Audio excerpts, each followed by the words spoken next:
I'd like to call to order this board meeting for May 9th, 2018, Pullman School District, and we'll begin as we always do with the flag salute. It will be led by student Patrick Dinges.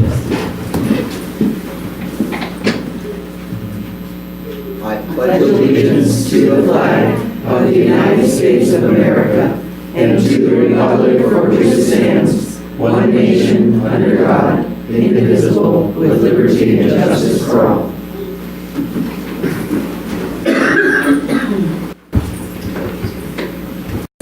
Thank you. The next part of our agenda is the approval of the agenda. Superintendent Maxwell, are there any changes to tonight's agenda? No changes to tonight's agenda, but I do want to make sure that you were aware of a last-minute addition in the personnel report, 5/9/2018 addendum. So in case you did not see that, so that's under C, under the consent agenda personnel. It was a last-minute resignation, so. Okay.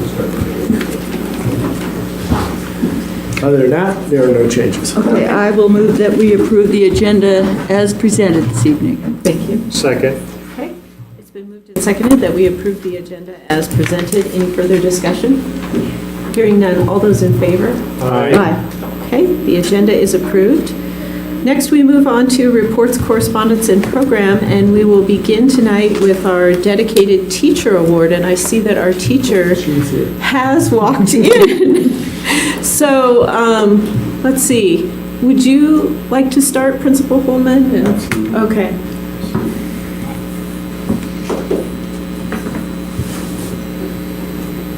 All right, well, this is an honor. I've had the great fortune to work with Nancy Nelson for a number of years, and all the years I've been at Franklin Elementary, and once I get started, it'll be difficult to stop. She is a little bit indescribable. This is a dedicated teacher award. I'm going to intentionally use the word distinguished as well, because for those of you that are familiar with the Danielson rubric that we're using for teacher evaluation, she fits that description as well. Nancy's classroom is a joy to enter.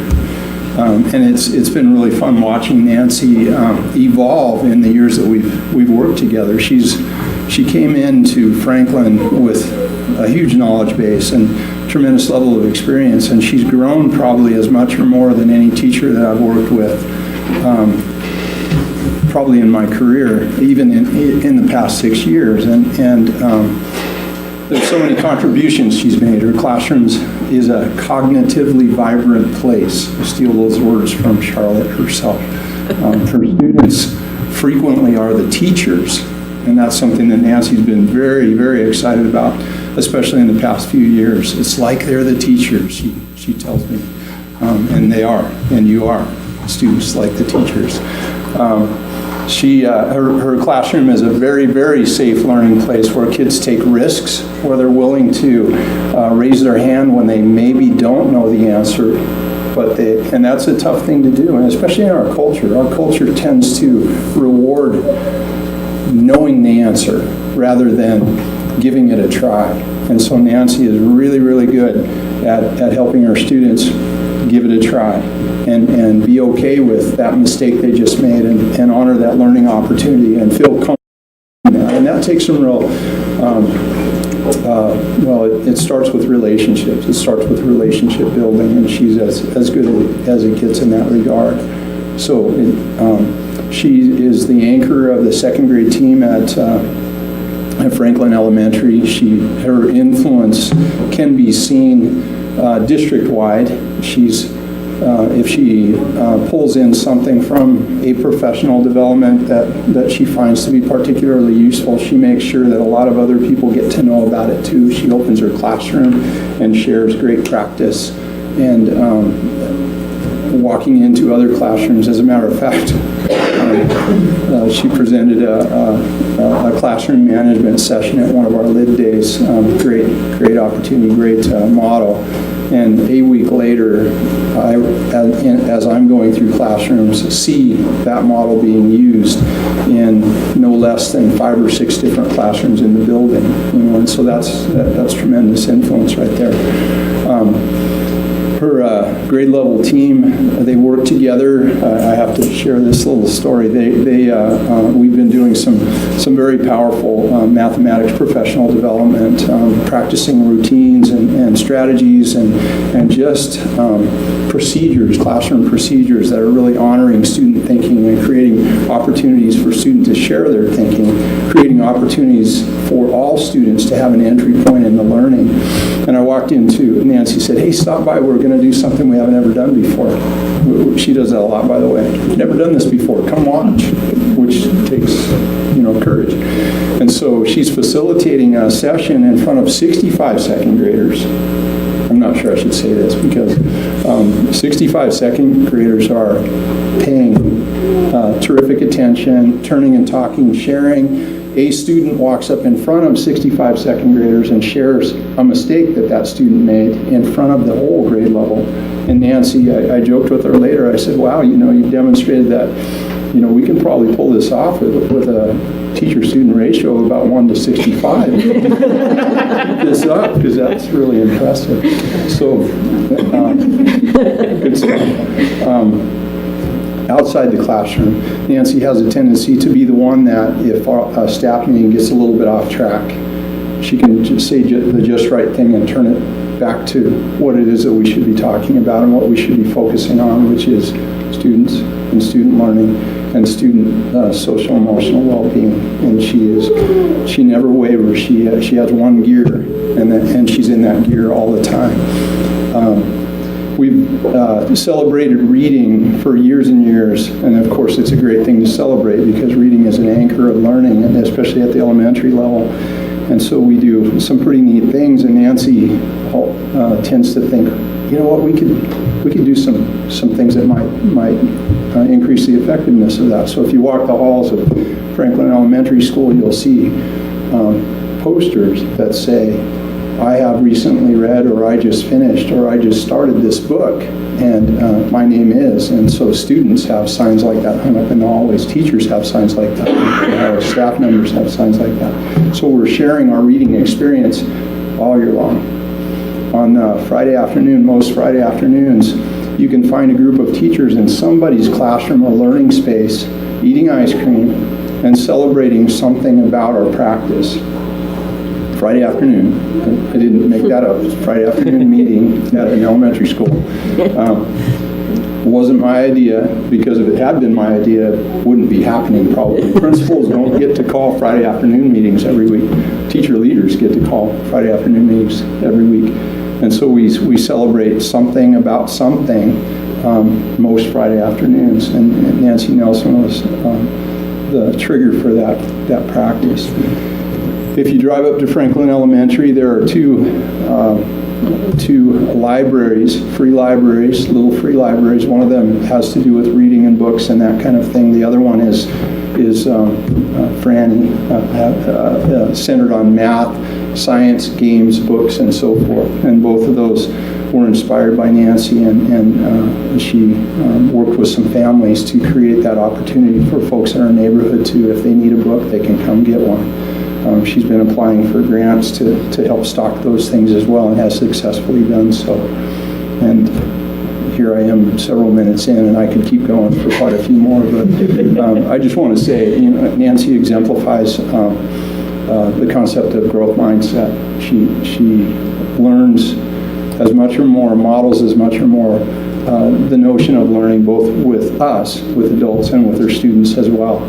And it's just it's once again difficult to overstate her impact on culture, positive learning culture within the building, within the staff. Franklin, in large part, is a great place it is because of Nancy and her teacher leadership. And it would be impossible to overstate her impact on the learning of students and their. it's a great honor to work with her, and I am very proud and pleased to be able to introduce her and to be a part of this tonight. So come on up.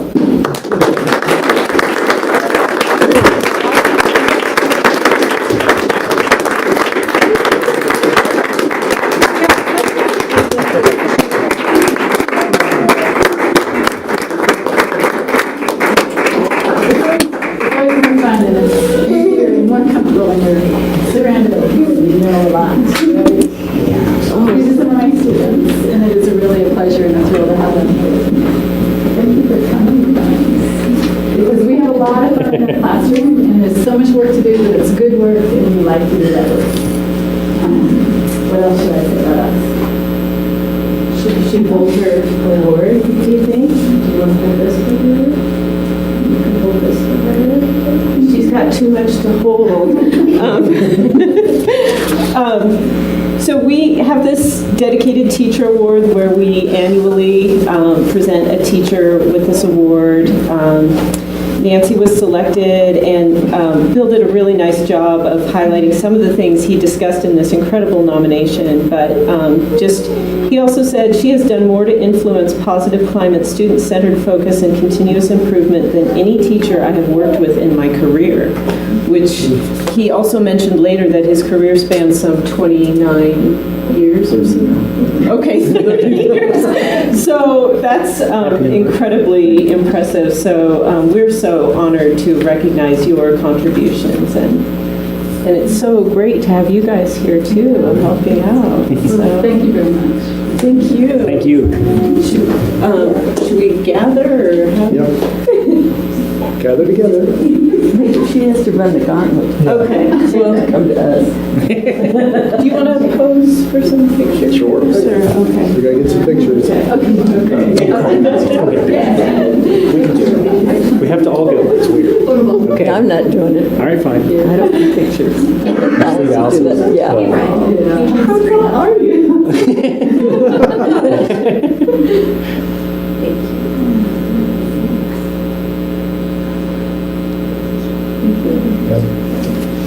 Come on over, Nancy. Shake your hand. And the kids.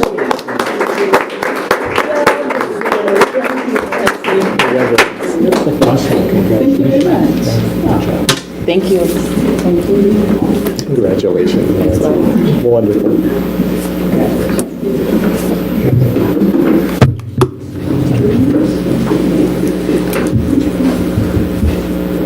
Didn't know my shirt. All right.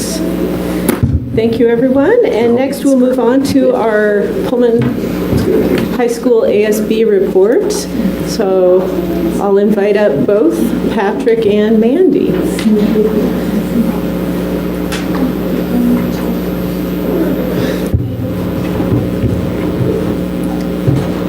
Hello again.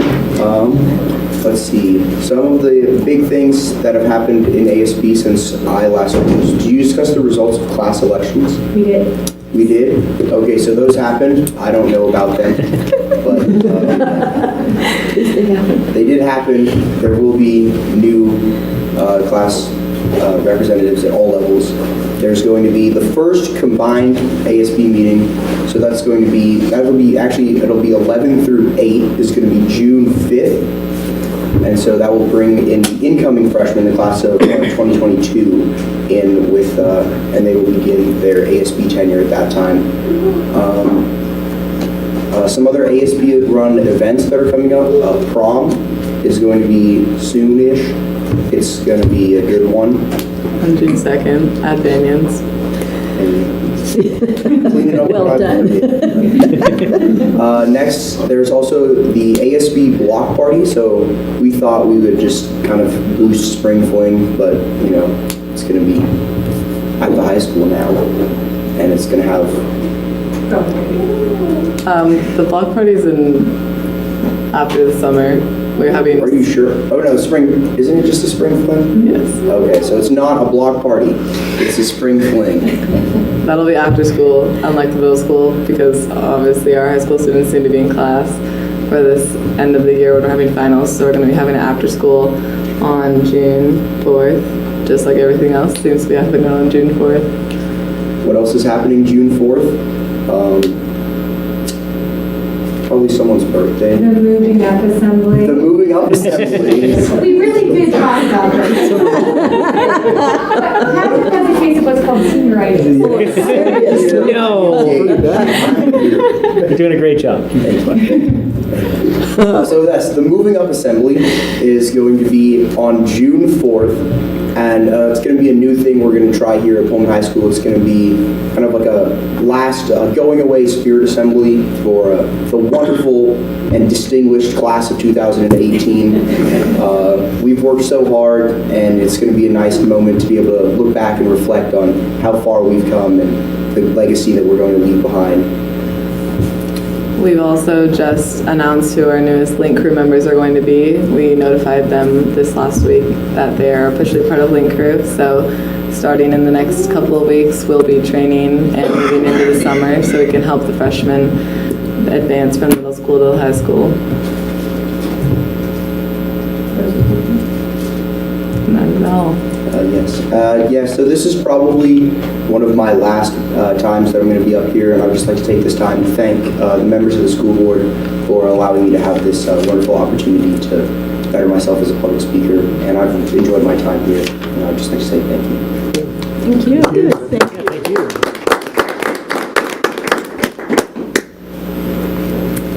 All right. Next, we move on to board reports. I'd like to begin with Director Weed. I was just talking about the Link crew, and I will say that, the interview, my husband has interviewed the new athletic director at WSU, and one of the things he's commented on was how welcome his kids felt coming into the high school. He was so impressed. So congratulations to you guys. We make everybody feel welcome here, and I think it's just a marvelous thing that the Link crew has done for our students, and it's so hard at the end of the year to be moving into a new high school, so it's pretty neat that you can make them all feel so warm and welcome. So thank you for that. All right, I have lots of things I want to talk about. First of all, congratulations to Pullman High School, who's the U.S. News and World Report's annual Best High School list. We are 509. There are 509 high schools in the state, and we are 14th, and which is pretty awesome. And then also we are 1106th in the nation, which sounds like, oh my gosh, but you look at it, just depends on how many high schools there are in your state, because I think 16th we're better, 14th we're better than that. But Moscow High School is 6th best in the state, but 2,505th in the nation. So there's a difference there. So we're doing okay. So well done to Eric and all of our awesome high school teachers and students for that one. Also, this is not Pullman High School, but this is on, when is the date, Tricia Blem got an invitation, Tuesday, May 15th. It is the Wax Museum at Sunnyside Elementary School. You're welcome to come. They have two times, from 2:15 to 2:45 or 6:30 to 7 p.m., and they'll just be out in the halls, and you can come in and wander around the Wax Museum at Sunnyside Elementary. And of course, tonight is the spring concert at Pullman High School right over there, so I'm sure you're just enthralled with staying here, but if you want a little bit more entertainment, I would recommend heading over to the auditorium at the high school and enjoy the orchestra's spring concert. Sports-wise, we have, let's see, the baseball team is going to Ephrata. They're playing Saturday at 1 o'clock. David Kofer is going to be the play-by-play guy. He did a great job for us last week. And the game will be on Hits 100.5 FM at 1 o'clock on Saturday. Girls softball plays noon on Saturday. And that's for a district playoff game. Soccer, got to get this right or Doug will come in and yell at me again. They are already the GNL champs now. They beat Clarkston yesterday for the district championship. So way to go, soccer. The FFA kids are off to state. They're going all the way up to College Hill for Thursday, Friday, and Saturday. And then it was announced today that Legion is also going to be honoring the awesome Ralph Bowman with his initials on their hats for this summer series. So that's pretty neat. Ralph is just a real quiet, kind of a quiet, kind gentleman, and his gift to Legion as well as to our district is pretty awesome that he left behind. He just loved kids, and he's missed. I know he's missed by anybody doing scorekeeping, but he's missed he's always been just a huge, quiet supporter of all our kids. So that's it. I think I got everything covered. All right. There we go. Thank you. Director Roberts. Nothing to report this evening. Okay.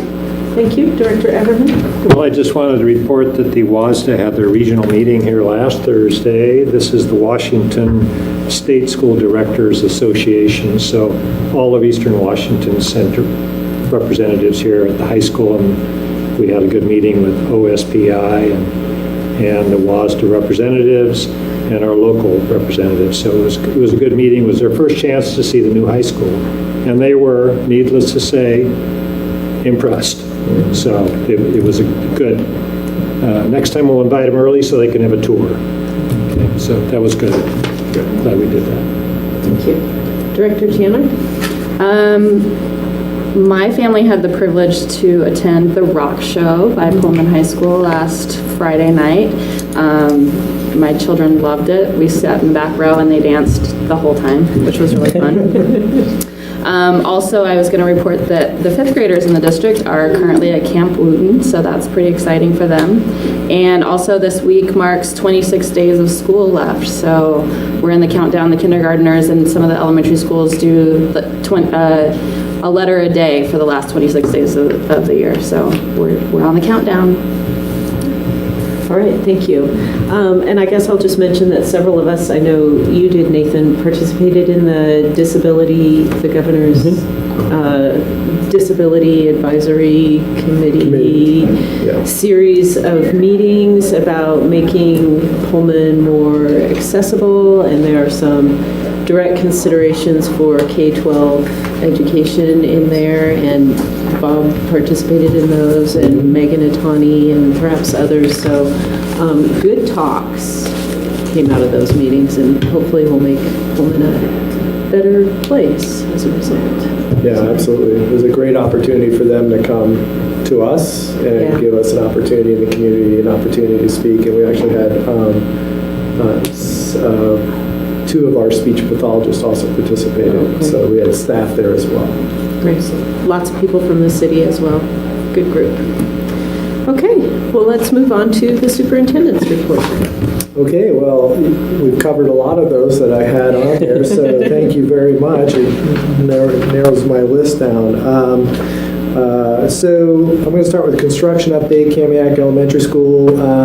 If you have not received an email from me, you should, just giving a little more details about the tour for the school board on June 13th, 4 to 5. So we'll have hard hats, wear shoes, not flip-flops or anything exposing toes or heels, but hard surface shoes. And if you need assistance getting from the paved road to the site, let us know. We'll make arrangements. So that went out today.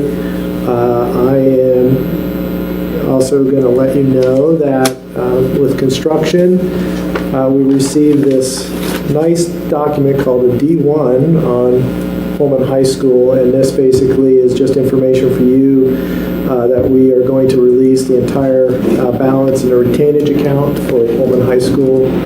So this is kind of the last document of officiating the school is complete and done, and everything has met our satisfaction as according to the contract, and this will release the money. You don't have to take any action on it, but I wanted to let you know that we will be shifting the funds out of the retainage account to GARCO. So it's more of a formality, but just to let you know that that account's about $2 million. So, cool. So, also, we had kindergarten registration, and so what a busy day. I want to thank our school secretaries, nurse, special education, Roberta, Dagny, Diane, and Shannon for working on that. And we had a total of 163 kindergartners register that day. So in comparison, 2016 we had 162, 2017 we had 165, and we had 163. So we are right on target with our kindergarten numbers. So just want to give you that quick update. Escrow balance, that. Okay. All right, with that, it'll be my pleasure to introduce Kelly Glaze, Pullman High School counselor. You'll notice that 2410 is not on an action or discussion in the packet. Talked about pulling that for a bit so you can get a little more information regarding the culminating project, so you have more information in order to make informed decisions. So I want to thank Kelly in advance for coming here. The last minute plead. So Kelly's got a great historical foundational knowledge of the culminating project and career choices. And so I thought it'd be appropriate for Kelly to give some additional information to help you with some of the historical pieces, present day, and to gain some more information. I noticed coming in, I also saw on the right-hand side of the Commons, the wall of senior projects. So I would encourage anybody to take a look at that. It's fantastic. It gives you a quick snapshot of the variety of projects for this year's class. Well, and I am honored to be here and to represent Pullman High School, and something that's become very dear to my heart is the senior project, and really what's dear to my heart is kids and what's best for kids, and giving them an opportunity to come through high school and showcase what they've learned through their years of schooling, and that's what our senior project has become, has become. And so, yes, I'm a proponent of the senior project. I see so much value in it because it's what's good for kids, and that is really what it's about as far as I'm concerned. It's a pain in the patootie sometimes for me because it's a heck of a lot of work, but if I stop and take myself out of it, out of the equation, it's what's best for the kids, and it gives them an opportunity that they don't get every place because it's a self-directed project. As our kids go through school, and we're educators, we tell them what they need to be working on in their learn, and we, with all this curriculum work that we do, we give exactly what they need to do, and as teachers, that's our responsibility, as scope and sequence, and all that kind of buzzword stuff. By the time they get to be seniors, they get to choose what their project is, and it's self-directed where they can showcase themselves and what they've done and what they can look at for the future. State of Washington made it a mandated project in 2008. Pullman got out in front of that. We had senior projects back in 1999. So we were dress rehearsing senior projects, and we had a Cadillac of a program from the very beginning. Susan was in on all of those discussions. Yes, we were together in lots of different meetings. I was a counselor here in the building, but our teachers took on, Gloria Tender and Helen Reed, they took on the value of the senior project and brought it into us. In the early days, they actually had a period of their school day besides a stipend because it took a lot of time outside of the school day, and that's how strong our district moved into the senior project piece. So we dress rehearsed it for nearly 10 years before it was a mandated program, mandated graduation requirement, and it has evolved. It's continuing to evolve. The first year that we did senior projects, we had 140 kids that did senior projects. We will be doing 200 senior projects this school year.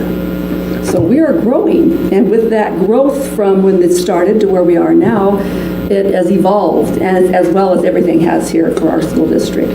So The component pieces of senior project, which I think a piece that really brought it on early, was that we needed to make sure our students were writing and doing all that they needed to do to be successful when they went to college. And that's really what the first beginning pieces that I saw.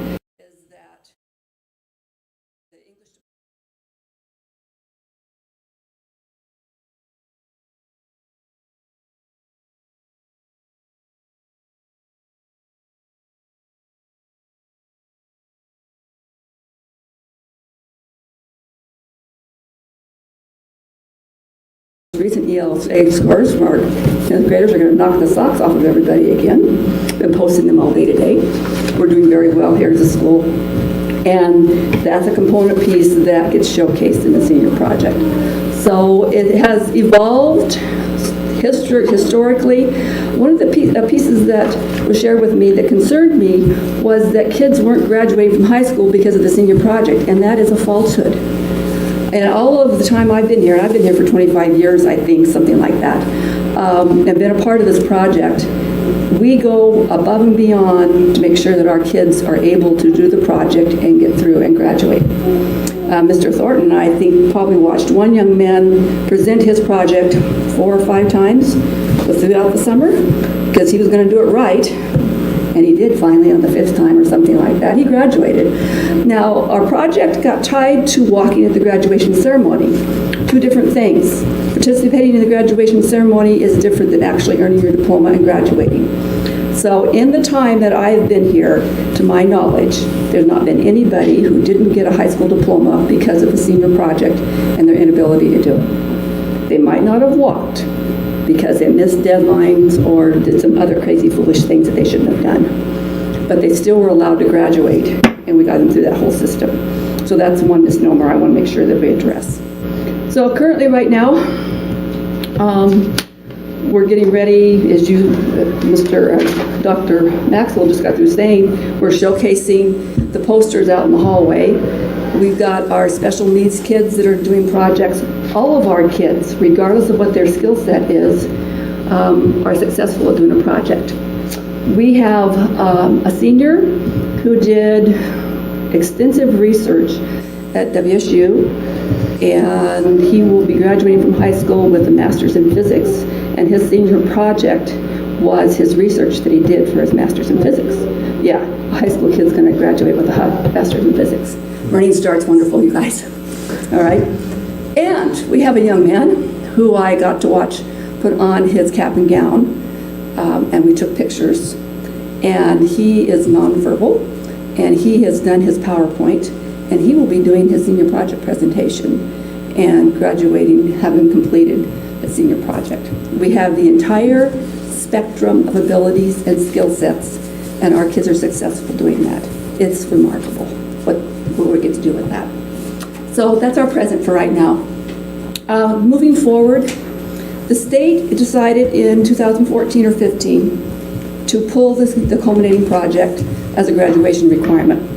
And I believe it was tied directly to the fact that we're going into this career and college ready diploma next year. That's a 24 credit diploma. Now what they did, bless their little hearts, is they took the culminating project away as a graduation requirement, but turned around and gave us a mandate to have a high school and beyond plan that had specific elements in it, that a lot of those elements were being met with our senior project. So yes, they took it away, but not really if we go back and look at what we are still being asked to do with our students. So the high school and beyond plan has got very specific elements. It's the resume, the job application, college application component pieces. State testing is in there. It's a 4-year plan for what credits you're going to take. There is a mandate that you do a career and survey so that you have an idea of what's out there that you might want to do. And then we build 4 years of high school curriculum that is to meet their goal of what they want to do beyond high school. So this high school and beyond plan starts in the 8th grade, culminates in grade 12, and it gets addressed each year and updated. And it's a topic of conversation that's a very fluid document that allows us to customize how kids get to graduate from high school, as well as making sure that we got safety checks, that we're getting them into the right classes and meeting the right goals. So probably the year before the state pulled the senior project, Mr. Thornton, Ms. Gould, Diana Gardner, who is no longer an instructor here, championed in front of the school board to be moving forward and putting senior project into a class called Career Choices. And the thought behind all of that was to meet all of those element pieces that we needed, but also to make it's more financially viable. It becomes a class that we get money from instead of, because it's part of our career and technical education, it's a more of a sound financial decision to get that embedded into our curriculum. It meets many, many different needs of our students, but it also, our plan was to embed senior project because that's the career and college ready pieces that need to be there. We have since been mandated to have financial literacy that all of our students get access to. That gives us a place to embed financial literacy. And then it gives us a place to do all the last element pieces of the high school and beyond plan. And just hand in glove, the college applications, interview, job shadowing, making sure that you've got some ideas of what your goals, your education goals are, or life goals, military work, that you're prepared to do that. So where it has been, where we are now, and where we had planned to move forward was the Career Choices class. It's a one semester course. It became a mandated graduation requirement 4 years ago or 5 years ago, because next year's class, 2019 with the 24 credit diploma, Career Choices is part of that piece. So there's lots of pieces that class is going to meet. We have had lots of discussion, and you guys probably already know all of this, but we're talking about making sure that we can meet all the kids' needs by having a zero period offering perhaps, an independent offering perhaps, within the day, embedded in the day, so that we can still address our Running Start students, kids that are not here in the building. I would think we could even get creative enough, and if we get organized enough, that you might be able to challenge the Career Choices as a competency-based model that we've already got through the system here and our state allows us to do. So I don't think it's a hindrance for kids graduating from high school. Yes, it's a half credit, but it is really what's best for the kids. It's got all those element pieces there. We could do Career Choices without the senior project. We could. But I think there's so much value in the senior project. And on the last little note on the senior project, and then I will answer any questions I possibly can. A couple of years ago, I took a group of juniors up on campus on the hill to do a walk around campus visit kind of thing, big college career day thing that we were up there.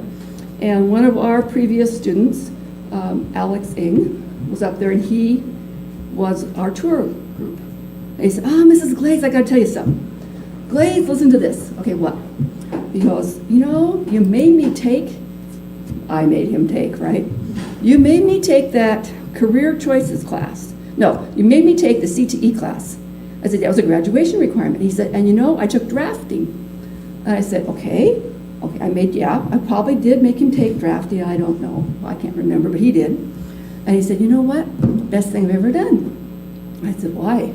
He goes, I'm an architect now. I thought I was going to be a math science guy. I'm an architect now. And he took me, we had to tour the whole department, the whole 9 yards. And so in that discussion with Alex that day, I said, what was one of the pieces from Pullman High that really did help you here? Because he was a very good student, very personable, a kid here in the community. And he said, I'll tell you one thing that I have one step up from all the rest of the kids that I've gone to school with is we did that crazy senior project. I said, what? He said, no, we had to go through all the steps. My fellow students up here on campus, my college classmates, have a hard time doing a project from the beginning to the end. Pullman High kids don't. You guys made us do that project from the beginning, all the different element pieces to the end. And he said it was one of the best things that I have done. So me making him take drafting, because he's an architect now, and him experiencing Pullman High's senior project with all the element pieces and having to learn how to do things electronically and all the way the silliness that we make them go through. So it's a good thing for what we go through. So I'm open if you have questions. I think I did enough of a past, present, and future. I would be very happy to answer questions. I've heard that they've changed, that kids can't work on their project in the summer now? No, they can. They can? They have all the way through. Well, I know that And they going have. forward, we haven't hired someone yet to make sure that the next step going forward, I don't know what that's going to look like yet. I can't imagine not. Okay. We had 60 kids this last year who started their projects in June, Okay. and they'll be presenting those projects on May 21st and 22nd. You still need judges? No, you missed that vote. Oh, good. You can come in.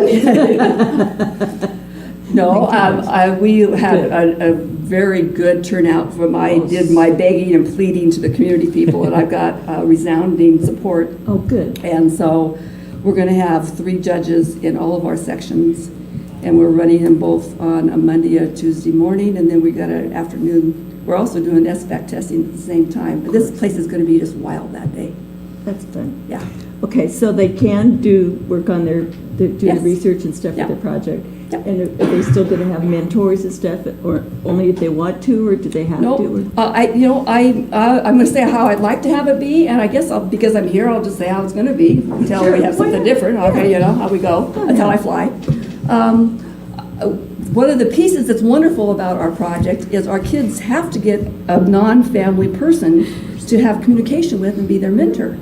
And that's one of the best pieces about this is that they have to go out and learn how to communicate and follow through and learn how to ask for help from somebody other than their family who has been taking care of them. And so that, to me, that's one of the best pieces and I can't imagine our project not being the same. Okay. I would think we probably would also be able to do more job shadowing type projects.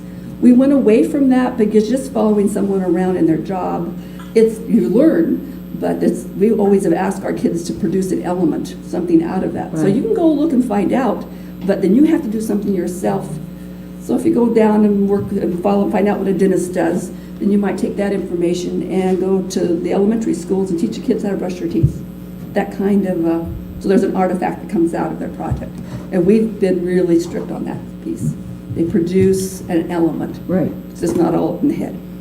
That's awesome.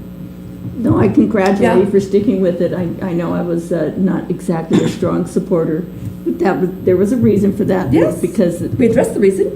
the writing a research Yeah. paper was not being taught Yeah. for the kids, and I objected them requiring something for graduation that. That they hadn't been taught how to do. Yeah. I remember that conversation Oh, yeah, very well. sure, I yes, do. I was Yeah. fairly vocal about it. Nah. But now it's, me, yeah, I know. Now it's over. Okay, so they can do the research and start working on it.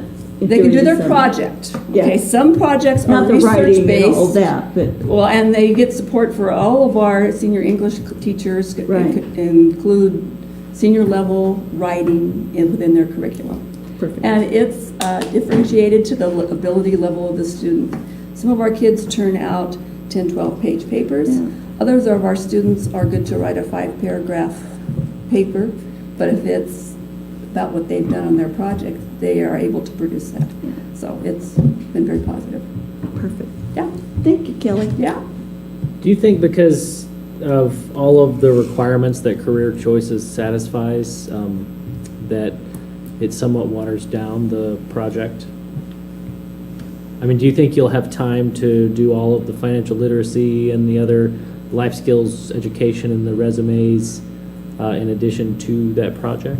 I think that the project will be done outside of the classroom, like our homemade, or our homework type projects would be in anything. So I don't imagine, the way that the model that we are using right now is kids do a proposal, and the proposal is approved. So they tell us what the project's going to be and where they're going to show growth and the criteria. Is it going to be career? Is it going to be this personal growth? And then they have to take that proposal to their contract, or to their mentor, and they sign a contract. So we use a business model. Then the kids work on their project and come back and present. So they'll be part of the curriculum will be preparing for the presentation piece, and the presentations will be embedded within the curriculum. But I can't see that it's going to water down the project. We're going to have it be a little bit different in that maybe we're going to do job shadowing and some of those kinds of, a job experience. I don't know how many hours it's going to be, but I don't think the content of going out and communicating with people and coming up with your own self-directed project will be interfered with within an 18 weeks of a semester. Yeah, it's going to be busy, but it doesn't hurt those seniors to be busy. You know, and there'll be work that's going to be done outside the classroom. Yes. Good. And so does the mentorship assignments and some of the work happen well before the career choices course, or does that start with the beginning of the course? The mentor is when after kids have written their proposal, then they need to contact their mentor and get moved on it. And does that so the kiddos that are going to do it over the summer? Okay. There'll be a good fair amount. I can tell you they're already just waiting to make a mind up how we're going to get going, because every day someone is asking me, do you know anything yet? We want to get going. And then there'll be that group that always drags their feet in the last minute. Yeah, we'll have all of that. That's not going to change, I don't think. And maybe it won't be a 25-hour long project, although I've seen projects, the kids have been required to do 25 hours, and I've seen them do 100 and 200-hour long projects. They take the year. So I think that there's going to be enough flexibility. They can start projects in the summer, and maybe they won't take career choices till the spring, and they'll finish their project, so they will have a year nearly to have worked on their project. And the proposal, so do they start that independently? And I'm just trying to understand kind of how it works. So do they start that independently, or are they encouraged by the staff, teachers, counselors to do so? Historically, we have done an early May meeting where we present the information of what the project components are. And there is a project manual that's on the Pullman High webpage that details very succinctly what the due dates are going to be for the project, what the criteria is for all the different element pieces. There's samples there, and then there's been 2 mentor people. And then I brought Jan with me tonight because all of our teachers here support our project and some element or piece. Jan is wonderful about posting the deadlines and nudging and reminding. All of us have been mentors. Some of Mr. Winchell has done multiple. McPherson this year has got a whole bunch of it. So there's instruction and support from the English teachers, social studies, all of the bits and pieces around here. We've done this all enough that there's ways to find out forget the support piece. And then I'm a senior counselor. I've been the senior counselor here. And I do the introduction, so when a new student comes in, and when I'm enrolling a new student, I talk about what a senior project looks like, where the manual is, and start them through that process. Okay. I do the same thing with the high school and beyond plan. That's a part of the piece, because they're coming in new to us. I have to start those pieces and have that conversation. So my intake. This project is, because from what I understood, and I think I may have just misunderstood, which is totally doable, but basically it sounded like you were folding the project into the course, but really the project is much larger than the course itself. Oh, totally. The element pieces would be in the course. So the support to, have you got your proposal in? This is what it needs to look like. Are you going to upload it? I think we need to do everything electronically. That's what we do now. So there's not piles of paper everywhere. Oh, yeah, absolutely. And then I can electronically go in, and the instructor could, and look what they are. Okay. And they go out and they work on their project, and they come back in and do the presentation, PowerPoint, work on their presentation. And so before, where it was a graduation requirement, and now we're rolling it into the Career Choices course, the grade for the whole project will be assigned in the Career Choices as part of the Career Choices grade? Or? Yeah, I would think so, yep. And then we'll mark a milestone tab on their transcript that they've completed a culminating project, because we have maintained the culminating project all the way through as a milestone for graduation for us. Okay. Cool. Thank you very much. Yeah. So are the proposed forms, they're in the works, even though we don't have a teacher that's... We have all of last year's stuff. We have not started on moving forward on what the career choices embedding piece is going to actually look like, because it's, I would imagine we're going to look like a lot about what we're doing right now, because we haven't been able to move forward yet. But it is kind of early May. Yeah. Yes.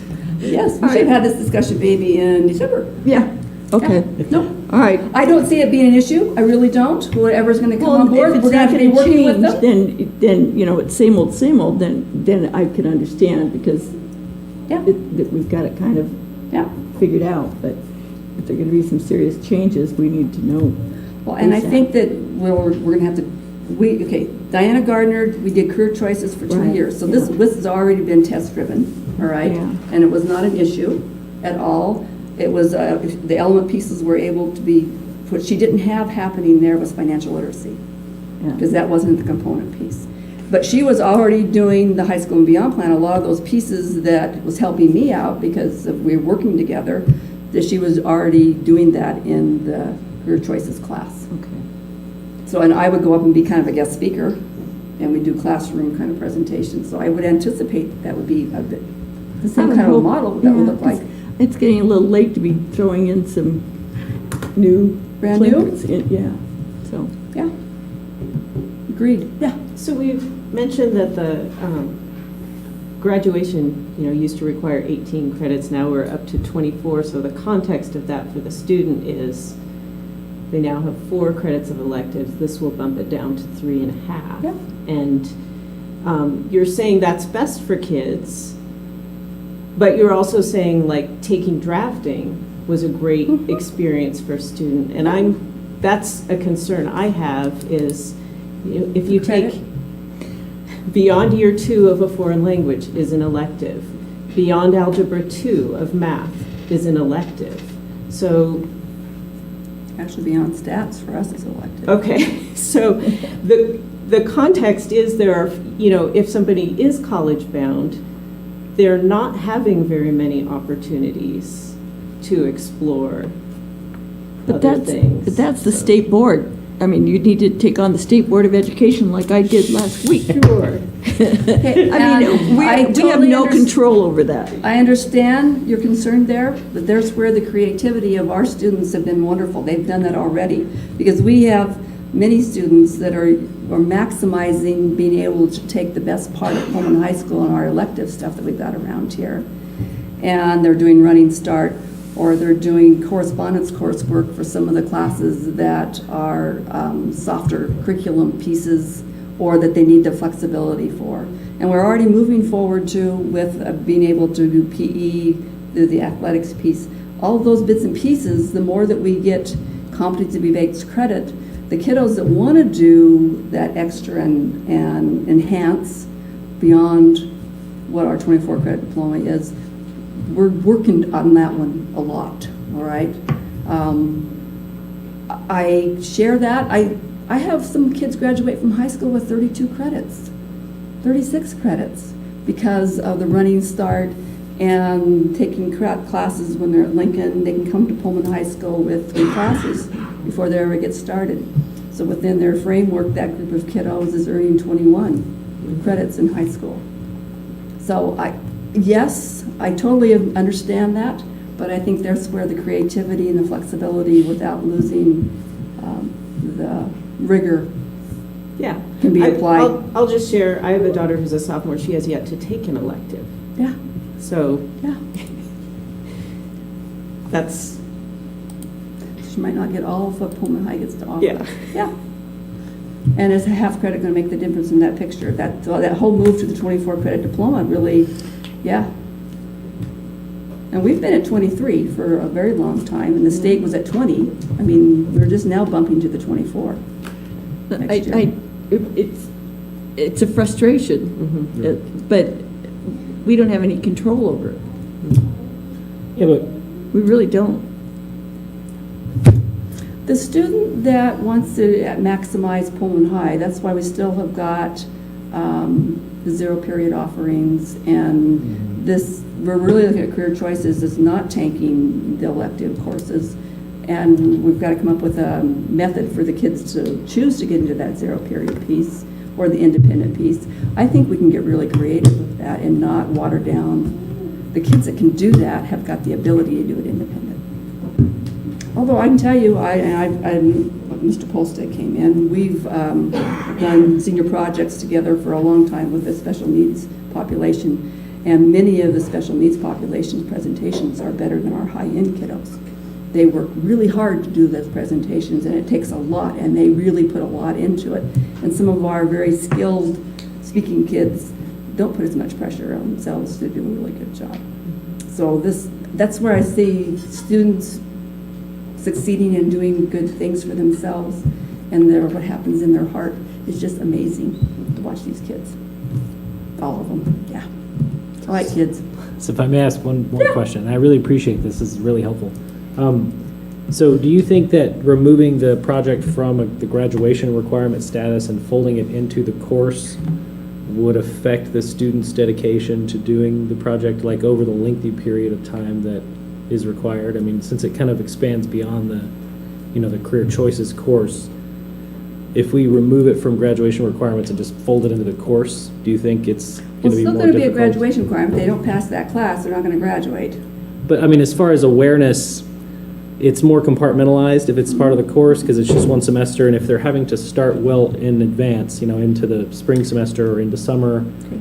do you see that being confusing or difficult? Okay, all the way through, we've always had kids, a group of kids that started in the summer, and then some of them would get it done early and then have to go back and present not until May.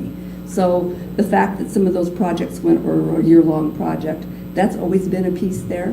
We also have kids that do the bare minimum. That's part of the population that we live with. And they still get it done. You can do your project within it's a 25-hour project. If you're organized and get moving on it, it's not an end-all by any means. I don't think that putting it into career choices is going to impact what you're asking. Excitement or dedication to do Yeah, the because project. these kids get hooked on these projects, and they're doing above and beyond. That's many kids do above and beyond of what the 25 hours. Because that's feeding them, and it's something, because they chose it, it was self-directed, and they get to go and be in command of where they go. And that makes it really easy when they really like it. So I suppose we'd run into that, but I can't see it being a huge issue here. Okay. Not with the way the community has supported this. I have HEDP call me and say, Kelly, you got a project, you have a kid. Okay? That happens all the time. There are agencies that want our kids, they plan things for our kids to come and do projects for them. So, Thank you very much. yeah. I like the idea. I'm a Hallelujah. proponent, yep. And I think what Alex was telling you about his experience at Pullman High and then up at WSU was that concept of independent study, which I think we're actually losing that ability of the university. Having that capability to do a 499 project where you could work independently, that's basically what you're instilling in the high school Yeah. at the senior level. Yeah. And I think we need to be doing more of that. Because by the time they get up into college, those 499 projects, which were gold, because you were able to work with the biochemistry professor for a semester, write a 499 project, and you only got half a credit for it, but it made the difference between a career in that field or not. Yeah. And I think the School of Rock that we just went to Friday, Saturday last week, Yeah. Sure. many of those students that were doing their musical performances cited their experience as part of their senior project. I'm glad that you So- picked up on that. So that was the flexibility that I saw. Those students that had the insight to do that could start to double dip, and that's basically what you have to do in life. You have to Exactly. double dip. Yep. Yeah, you do something, and it carries twice the benefit for you. Yeah. And that's what Alex was telling you. Oh, exactly. It was twice Yeah. the benefit. And so that's what we need to instill in the kids at the high school. Yeah. So I'm for it. A piece what you guys saw on the rock show is our kids were citing that was their senior project presentation. And if our kids have a music ability already, they still have to show stretch in their project. That's been a piece that we've had. So you could be a dancer, but you need to learn how to do choreography. Or you can play an instrument, but you learn a new instrument. Or you learn how to write and compose and arrange, and that's what you were seeing there. Those are all musicians Yep. that were bringing a group of people together and organizing and staging and all those pieces. So, yeah. Yeah, we got to see some pretty good, wasn't that a good show? It was Yep, good stuff. it was awesome. Gosh, the school's outstanding. Yeah. Other questions? Thank you, Kelly. Yeah, absolutely. Thank you And very if I've left something out, I would be glad to, it would do me good to find out how long we've been doing senior project. I didn't realize that we've been doing it that long.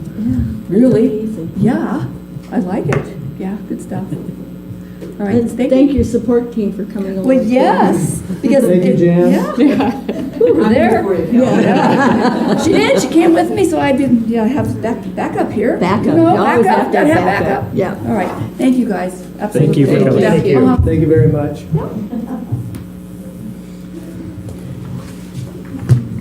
All right. Next part of the superintendent's report, I'm going to skip over calendars to honor the time for Shiva, to invite her up to talk about the potential scratch cooking That's just agreement awesome. with Empire Health.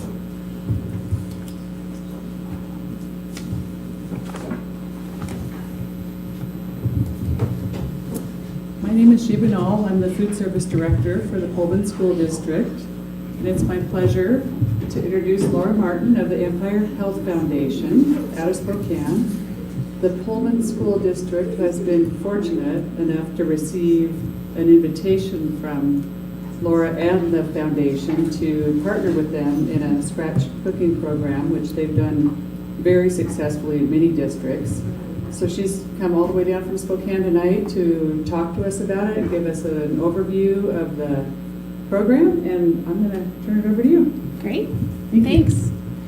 Well, hello everyone. I appreciate the opportunity to drive down here tonight. It's a beautiful drive, obviously, and give me a chance to check in on my son, who's just finished up his sophomore year at WSU. So I needed to make sure he really did have that job. He promised me that he'd be here next summer since he's staying down here this year. So as Shiva mentioned, I'm Laura Martin with Empire Health Foundation, and just to give you a little bit of background on our foundation, we are the largest private health funder in Eastern Washington. We serve 7 counties across Eastern Washington, of which Whitman County is one. And really we have kind of a basic goal. Our simple goal is that we want Eastern Washington to be the healthiest region in the state. And so we look toward funding a lot of different measures that touch upon health in a lot of different ways. But one of the very first things that we did, and in fact our very first strategic initiative that we took on in 2011, was looking at how we could work with school districts to help improve the health of kids. Obviously, you guys are all educators. You're involved in education, and many of you have children yourselves. And so I know you're probably aware of some of the health issues facing kids today. But just to touch on a couple of those, more kids than ever before are being faced with being diagnosed with diseases that were once considered just adult onset diseases. And 1 in 3 kids today is suffering, they're either being categorized as medically obese or overweight.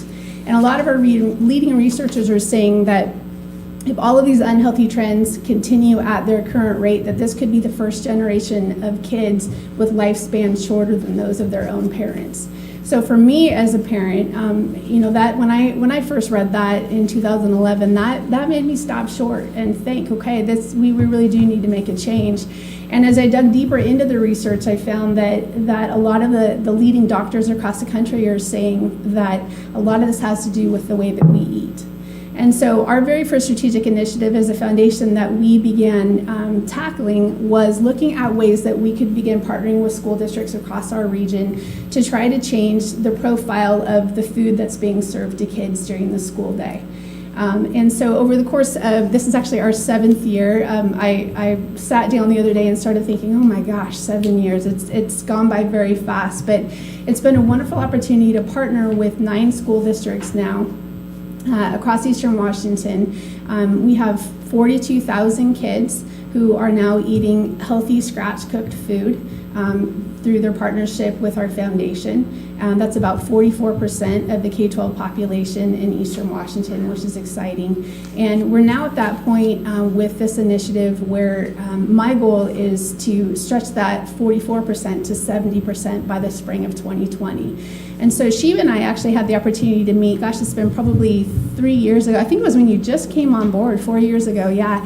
and came down here to Pullman, and she gave me a great tour before you had made the renovations to the high school, obviously, and she's promised me a tour of the high school now. But we learned a lot about your school district, and Sheba was interested 4 years ago in looking at how the district might be able to engage in a partnership with the district or with our foundation.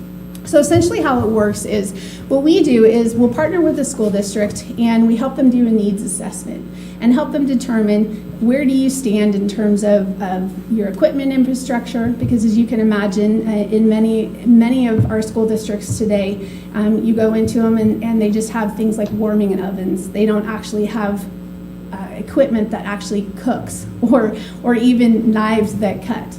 And so helping school districts to make that assessment to determine where are you from an equipment standpoint, what kind of training needs do you have, what other kind of infrastructure needs do you have that you'll need some sort of financial support or some sort of resource support to get you up to speed to where this program could be successful. So we help a district do that needs assessment. And then what's been neat is over the course of the last 9 years, obviously or 7 years with 9 school districts, we've learned a lot as a foundation along the way. And so what we've been able to do is essentially build a framework that is in some ways plug and play, but it's very much customized to the culture and the needs of each individual district. And within that framework, what we have are menus and recipes that are, they're essentially scratch-cooked recipes. And when I say scratch, it's interesting because I say scratch-cooked and I assume that everyone has the same understanding and definition of scratch-cooked as I do, and I'm starting to learn that that's not the case. So really, so to define it for you, when we talk about scratch-cooked, really what we're looking for is bringing in the freshest or cleanest label ingredients that we can get our hands on within the confines of that limited school budget that school districts have to play with, obviously, for school food. And using those, getting rid of all the processed food, so the chicken nuggets, the traditional chicken nuggets that kids love, we replace those chicken nuggets with a nice quality chicken strip that is 100% meat. It's something that you or I would be proud to serve our families at home and that we would be, as adults, happy to eat ourselves. And so it's a nice quality chicken strip that's replacing that traditional processed food.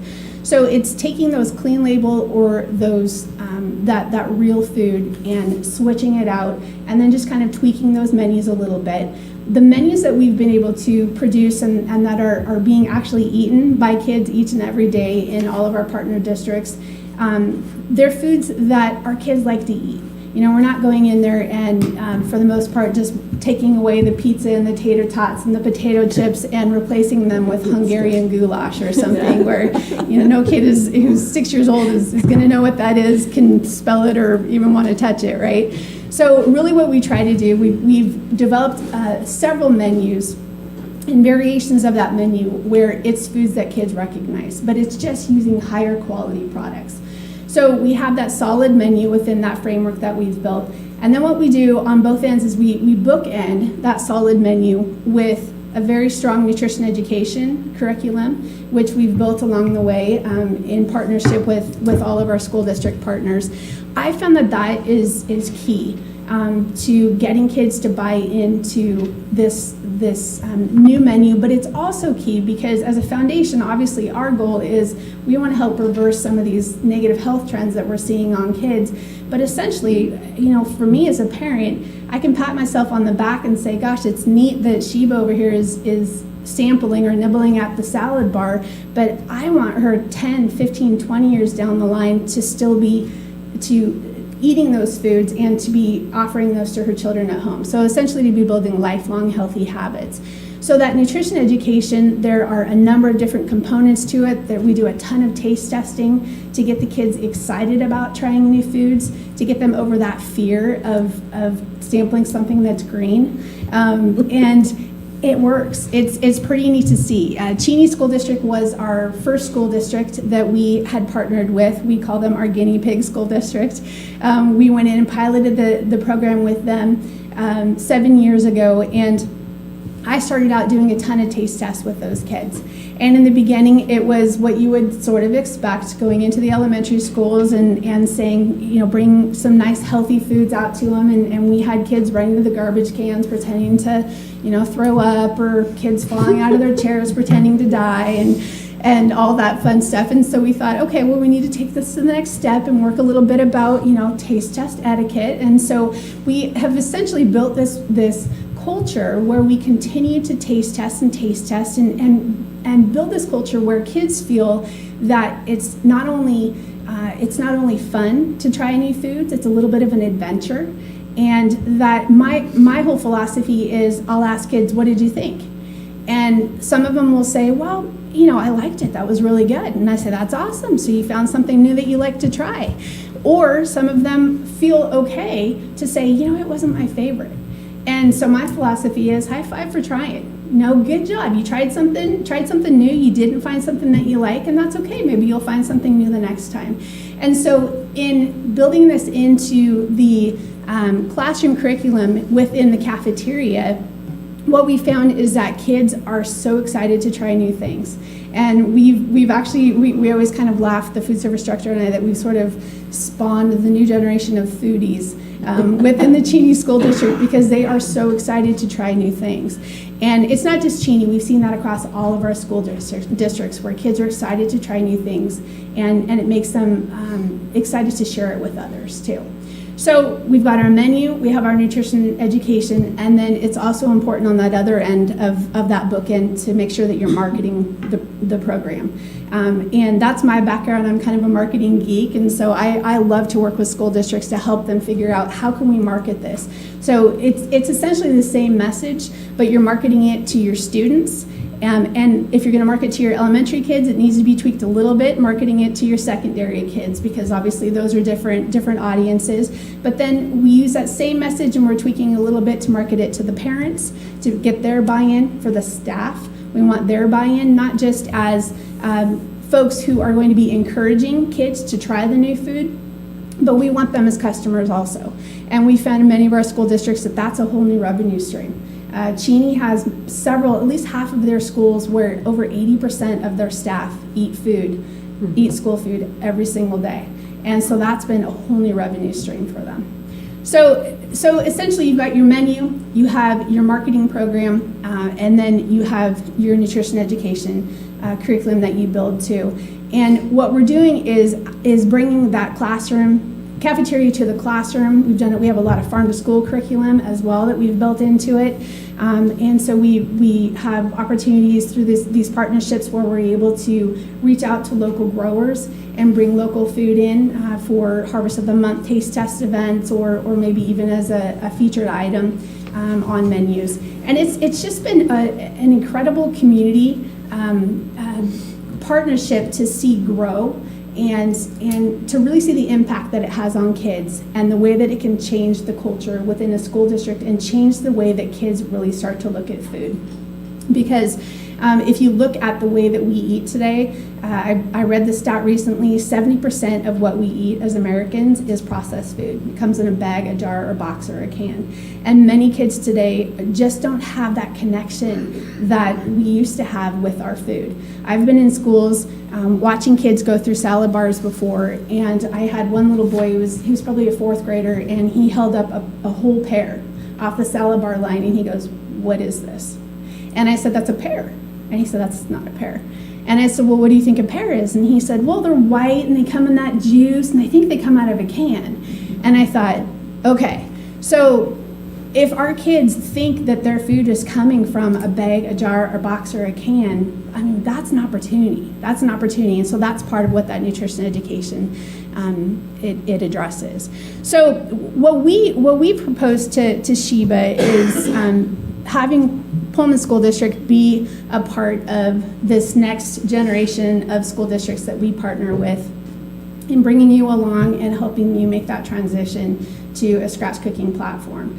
Essentially what it would entail would be a seed grant from our foundation that could help fund things like training, and I should mention there's a complete training component to this as well. Over the course of this will be our fourth summer where we've actually built our own culinary academy, where we partner with local chefs from SCC's culinary school, and we host a 3-day culinary academy that would be just part of the grant agreement with you, or the partnership agreement with you, and the entire staff would come in, and the kitchen staff would come in, and they would be part of that 3-day intensive culinary academy where they're learning things like how to properly hold knives so that we don't have cut fingers. They're learning how to actually prepare the recipes that they would be making for kids each and every day, and they're learning a lot of the philosophy behind why this is important, a lot of the buy-in behind it. We talk a lot about, in the Culinary Academy, about why their job is so essential to the success of the kids. I truly believe that the food that's coming out of these kitchens it's that fuel that is pushing these kids through the day.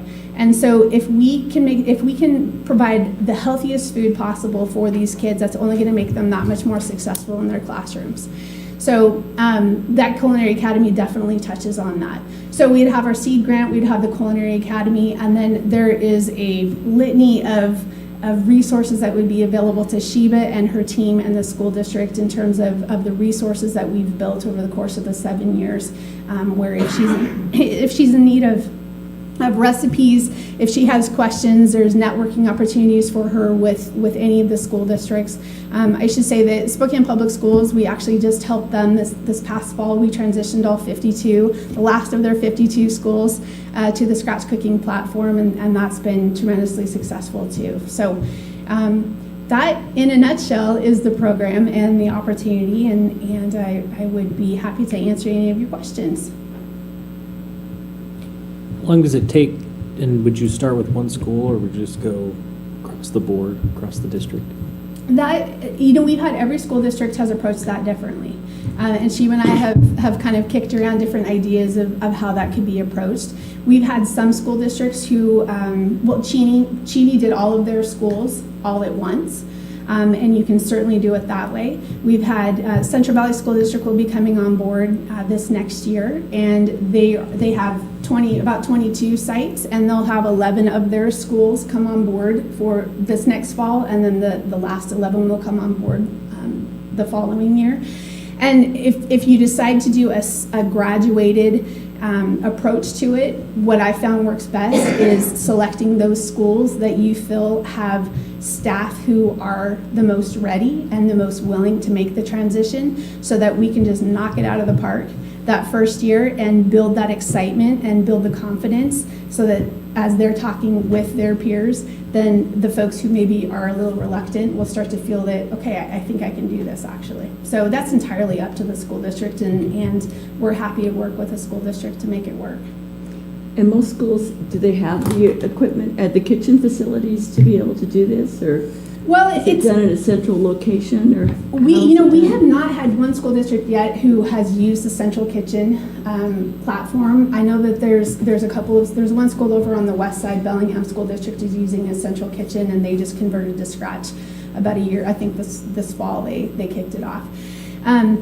Many of the school districts don't have all of the equipment that you need, and so that's been, as a school district that would come on board now, one of the benefits that you would have is that many of the recipes that we've written, we've figured out how to tailor those recipes so that they fit the equipment that you have. Because when you're looking at making an investment in, say, an oven, it's anywhere from $20,000 to $35,000 on up, and that's a large chunk of change, obviously. And so we figured out for instance, with Spokane Public, I was able to write some grants for them, and that type of service would be available to your school district as well, where we would help you write some equipment grants through OSPI, and there are some available each year. And we actually secured $198,000 in funding for Spokane Public. So some of their sites have really nice ovens. Others have ovens that you kind of kick and pray and hope that they turn on each day. And Like mine. yeah. And we've made it work. We've actually kind of figured out that if you have a serviceable oven, if you have, whether it's the all tricked out combi oven or it's just a retherm oven, if it works, you got an oven. So if you have a good oven, if you have a nice food processor, commercial food processor, because one of the things that we teach is time management and how to maximize your time in the kitchen so that you're prepping ahead a lot. And if you know you need peppers on Monday and you need them on Thursday, you're not cutting them on Monday and Thursday, you're cutting them on Monday for Monday and Thursday. So that's saving some time in the kitchen. So a good food processor is necessary, and then it's also good to have some immersion blenders if you're going to be making cheese sauces and dressings and stuff like that. So and those vary in price, and you can get them used, and so that's a lot of things that having the resources that we've built that we can help a school district to determine. Thanks. Do the grants help with staffing? The grant, essentially it's interesting because I think when you apply for a grant, there's a lot of parameters to it. We really look at it, Empire Health Foundation approaches these as a partnership. And so what we would sit down with a district and do is really try to determine where those needs are. We haven't had any school district that we've worked with, of the 9 school districts, who've needed to actually add staff. They are able to get the job done with the staff that they have. So essentially, usually they're using those seed grants to help offset the cost that they would need to pay staff to attend the Culinary Academy, possibly to buy some of the equipment that they would need, some of the Roboku food processors and things like that. So we haven't yet had a school district that needed to add staff, but it could cover training. Is the kitchen staff having to put in more time with the scratch cooking? In the beginnings, definitely. But what we've seen is that those labor costs go up the first or second time that a staff goes through the cycle menu. And so it's kind of like when you or I were to try a new recipe at home, and we haven't tried it before. And so once you've gone through it once, you're like, okay, I'm going to remember, I'm going to make that note, and I'm going to do this. And then you go through it the second time, and then you get a little bit better at it. And by the time they go through that third time, they click through. And they're not really complaining about having to put in the extra time to prepare their meals at the beginning? Well, I'm going to be completely honest, okay. Yes.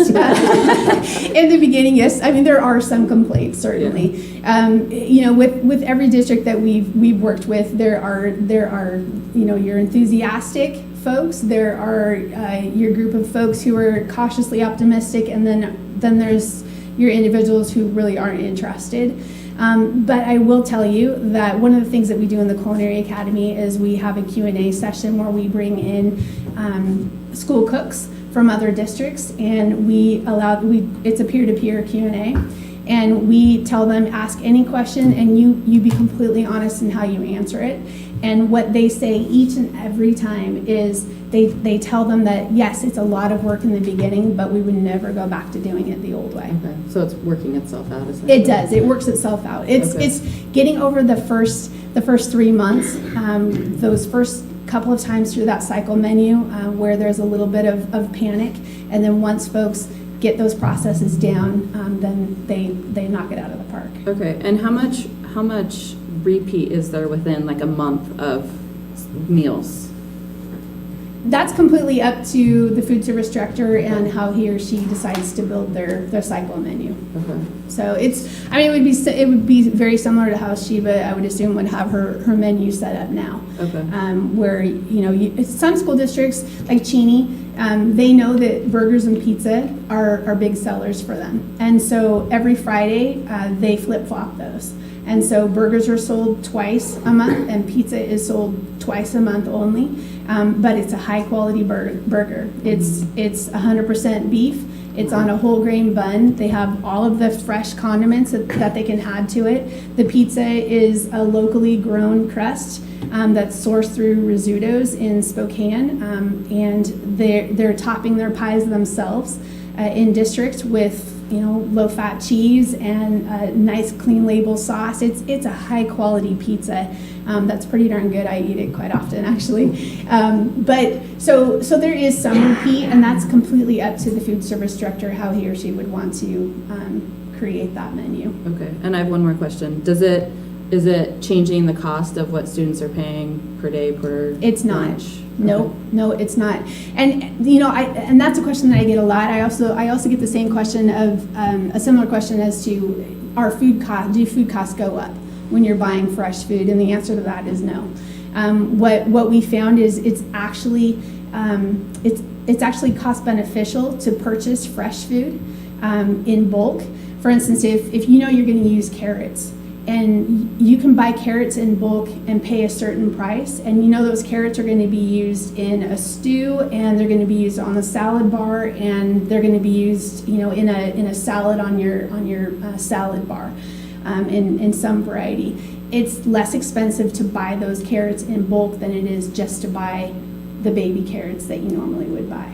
And the neat thing too, I should mention that, especially now that Spokane Public has converted to scratch cooking. And are you guys on the same co-op? Okay, so there's a co-op that all of the school districts in our region have access to, where they can benefit from purchasing costs at a lower food at a lower cost, essentially, because everyone's going in on a bid together. And now that Spokane Public has converted over to scratch, we're starting to see more and more of these fresh foods becoming available at a lower cost to other school districts. So it's been a benefit for certain. Great. Yeah. With the fresh foods, there's always the element of food safety. So what's your history been like with that? We've never had one problem with food safety. I shouldn't say we, our partner school districts have never had a problem with food safety. We do teach that within the Culinary Academy, and obviously food service directors across the gamut do a wonderful job of continuing to teach that and make certain that food safety conditions are being met within their kitchens. We have some school districts who are using raw proteins like chicken and ground beef and even like raw pork butt that they're roasting in an oven overnight and then hand shredding. And then we have other districts who are purchasing a clean label, high quality, 100% muscle meat, pre-cooked meat through using their commodity dollars. That's a high quality meat as well, but it's pre-cooked. So it's really up to the school districts and how they want to handle it. But we haven't seen any of our 9 district partners who have encountered any kitchen safety or health safety problems. Thank you. Thank you. It's a great program. That's Great. exciting. Thank you. Okay. Thank you. Yes, we thank you. Thank you, Lou. All right, thank you. So last item on the superintendent's report. One of the things I put in for your information were the academic calendars for 2019, 2020, and 2021. Just for clarification, 2 reasons I wanted to put this in. One, so you could see the different calendar options that were presented to both the PEA and PPA. Even though it says approved PEA academic calendar, our classified staff voted with the PEA rather than voted separately on calendar. So I wanted to make that clarification because it looks a little different because it only says PEA on a calendar. So with that, this was the calendar which they went back to preferring a traditional 5 half-day conference with, again, the full Thanksgiving, and March stayed the same, and then the spring break was usually our first week in April or last week in March for the 2019. So You can see that piece. I did want to show, we got a little creative, and so one of the other options, based on feedback from some members of the community, mainly WSU employees, was taking a look at trying to line up spring break, because that had been a request that you've received several letters, Yes. as well as Yes, I have, yes, yeah. and probably some comments. So one of the things I did put out after I sent the first traditional kind of schedule out was to try something a little bit radical and different. And so this was an attempt to align spring break and partially Thanksgiving break with a WSU calendar. And I put out two of these, one for each year. This is says the 2021. Part of this would have gone from a conference week, rather than 5 half days, to 2 full days with no school. And so that would be a state waiver. And so we would put in for a state waiver, which would give us 2 full days for conferences in the fall, 2 full days for conferences in the spring. So that would shorten up Thanksgiving week to what it will be next year. So where you would have 3 days off, a traditional Thanksgiving break for most school systems. However, spring break would be the same with WSU. And in taking those 2 days at Thanksgiving, based on teacher feedback, was having spring break so early with WSU in the middle of March. It's a long haul till the middle of June with no break. So what I thought is taking 2 days from Thanksgiving, and I think Amanda had mentioned this idea, and moving kind of a mini break at the end of April. So that was one of the things that tried to set up a calendar that maybe was a little different, see if we could think outside the box. I think there was some feedback regarding this idea. From my understanding is that to this, I think the teachers felt that 2 days wasn't enough time, and that maybe 2.5 would be something that would be more reasonable. They worried about getting in enough conferences if they had a class of 25 to 30. So one of the things I'd like to go back and talk with them in a little more detail in the future here is trying to clarify that, to see if maybe that's something we could take a look at for coming for full board approval. So the other reason I have not brought this for your full consideration is in looking at some of the information coming out from the state regarding those professional days. So next year will be 1, and the following year it'll be 2. And right now, the clarification that we're receiving is those would be part of their base contract. And so what you see here is really a 180 for the teachers and a 182 with the classified. In reality, that would probably look like a 182 for certificated teachers. So I want to talk about that in the future a little bit, so we can clarify where those might fall and where they may be. So we need to have a little more discussion, but I want to bring this to your attention that we did really try to do something a little bit different this year with trying to get some community feedback and at least attempt the conversation of presenting a calendar that did align with WSU's spring break and partially aligned with their Thanksgiving break. So the approved PEA is the one they voted to Correct. approve? Okay, and that one did not have the spring breaks with WSU aligned or the full day professional development? Right. Okay. Yeah. And so is that, I mean, as far as for process, is that our choice for approval or disapproval? I mean, This will be brought to you as soon as we clarify some of the items, yeah. Okay. And so it's not set in stone yet that the spring break thing is not happening, or? Unless they choose to bring that back, Probably. it probably is the way that it will appear. But there is some clarification I think we need to have some further conversation. I'd like to have some further conversation on before bringing you a final product. Okay. So I want to ensure that there was some clarity on their end as well. And I have some other ideas that I'll probably share at another time. But I wanted to at least make sure that you've seen that we've tried to take some of that community feedback and at least start having some of that conversation. The board is only, we can set the start date of school, but it's. But not the allocation of days. That's what I thought, yeah. So we just approve the calendar that it's by their contract, they get to set the calendar, Gotcha.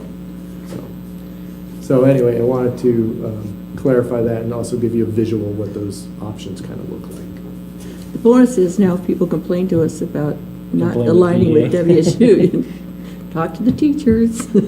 So. Okay, thank you. Thank you. So we should be on to visitors now. Yeah.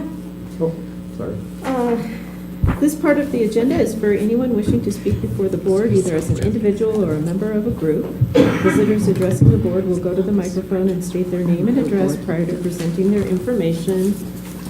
The board will listen and may offer clarification, but will not discuss the topic at this time. The board may consider moving the topic presented to a future meeting date as a discussion item. Please keep your comments civil and respectful and limit your remarks to 3 minutes. And we do have a visitor this evening, so please, Beth Bicklin. Thank you for waiting this out. Yes. You're welcome. No, Beth Bicklin, 1040 Northwest Clover. I wasn't going to speak, but the food thing, so when my kids were diagnosed with autism, I looked into a feeding program like this to try and say, hey, this is a good thing. What they're proposing is really cool because that farm to table is some of the feeding, some of the things that they recommend for sensory processing disorder, where you can see the whole pear and then you can eat it. And so I really, when I was coming tonight, I was asked my son, I'm like, okay, this is where I'm going. He's like, okay, tell him we need more choices. So what happens is I don't fix lunch for my kids because I'm a lazy mom, and I just don't fix lunch for my kids. They're not going to eat it anyway. But so I pay whatever I pay for lunches, and my kids go to school, they eat one thing off the tray and throw the rest away because of the sensory processing issues. So what he asked for, he's like, can we please have choice? Because that's what we do at home. We have one meal that we prepare, and then we have a standby choice that he can go to. If he doesn't like what we have, he has a healthy alternative that he can fix himself and have for dinner so that he doesn't go hungry. So what we end up having is a child who hasn't eaten from breakfast until lunchtime at school. So he wants some choice. And my middle schooler said, school lunch is gross. Can we have some fresh vegetables? So on both of those, I really like this plan. I'd like to see some choice for those kids with sensory processing, but I like the curriculum thing because that kind of deals with that sensory processing disorder. And there's a book about it if you need to know that you can read. The other thing on the senior project, having ADD myself and having kids with ADD, I have strong, because I am dreading, since we moved here, the senior project. I know it's going to be hard. Homework with kids with ADD is, you double the time that you expected. So a 25-hour project would be 50 hours of my time going into that. And this sounds bad, but it's not like an easy 50 hours. It is a wailing and gnashing of teeth and that kind of thing.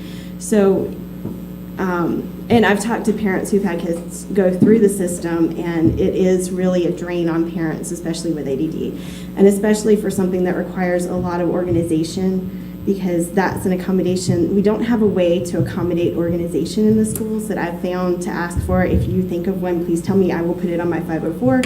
But to accommodate organization, so these kids don't have that ability to do the organization piece, and our kids can tend to get labeled as lazy, and they don't have the motivation.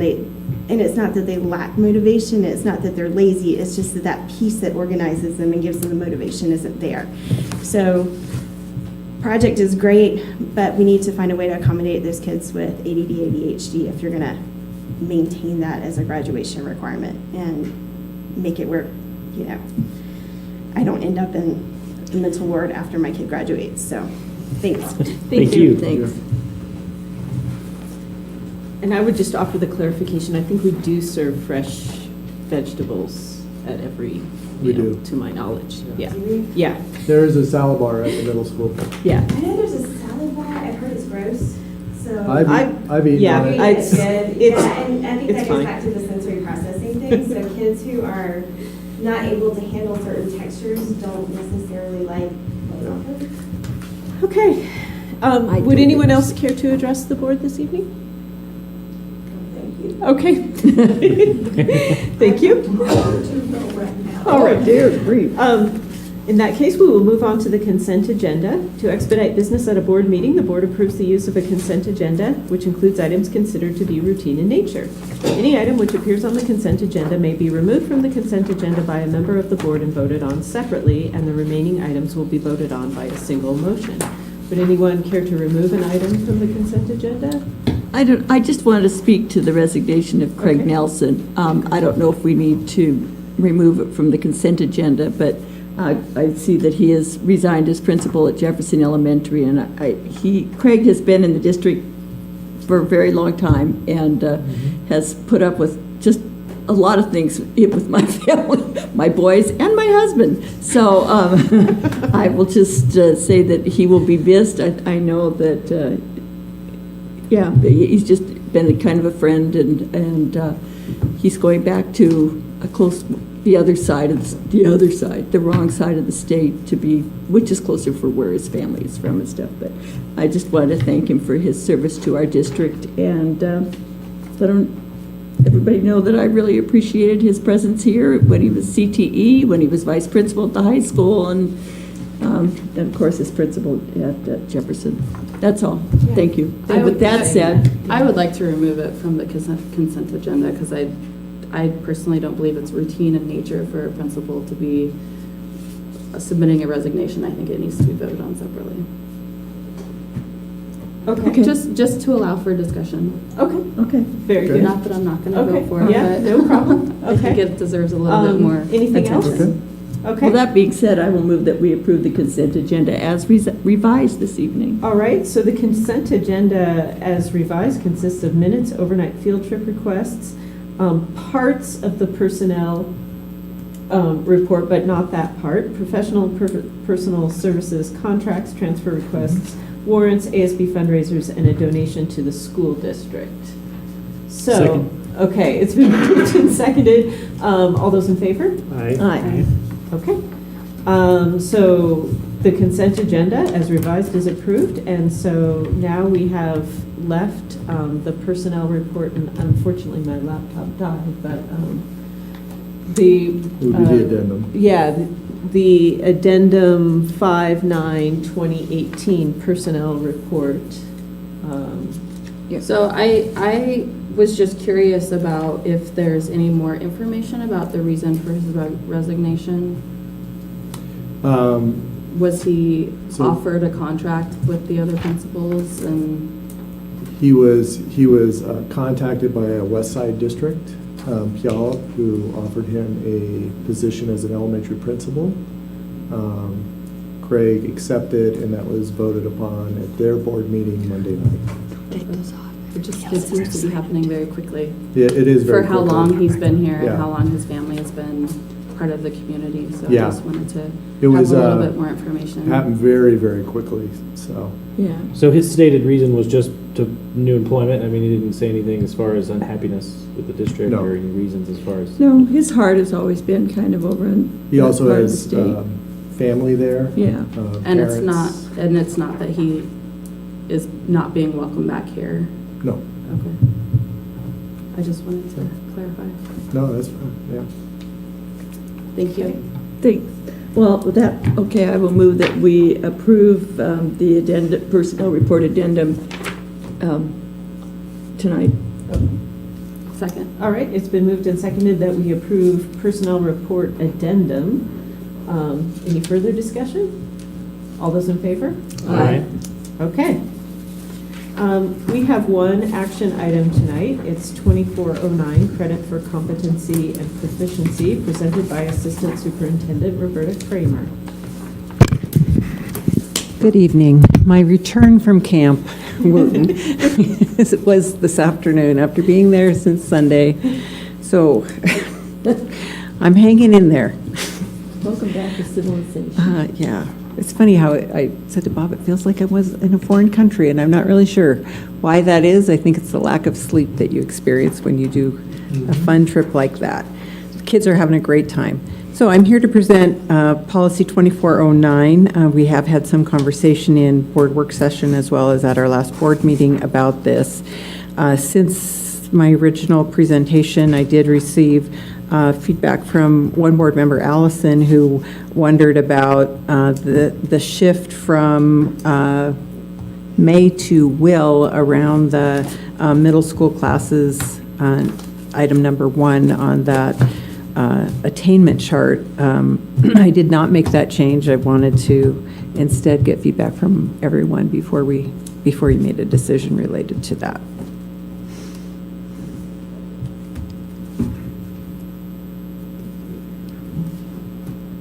So it does read, as presented here, that it may be included.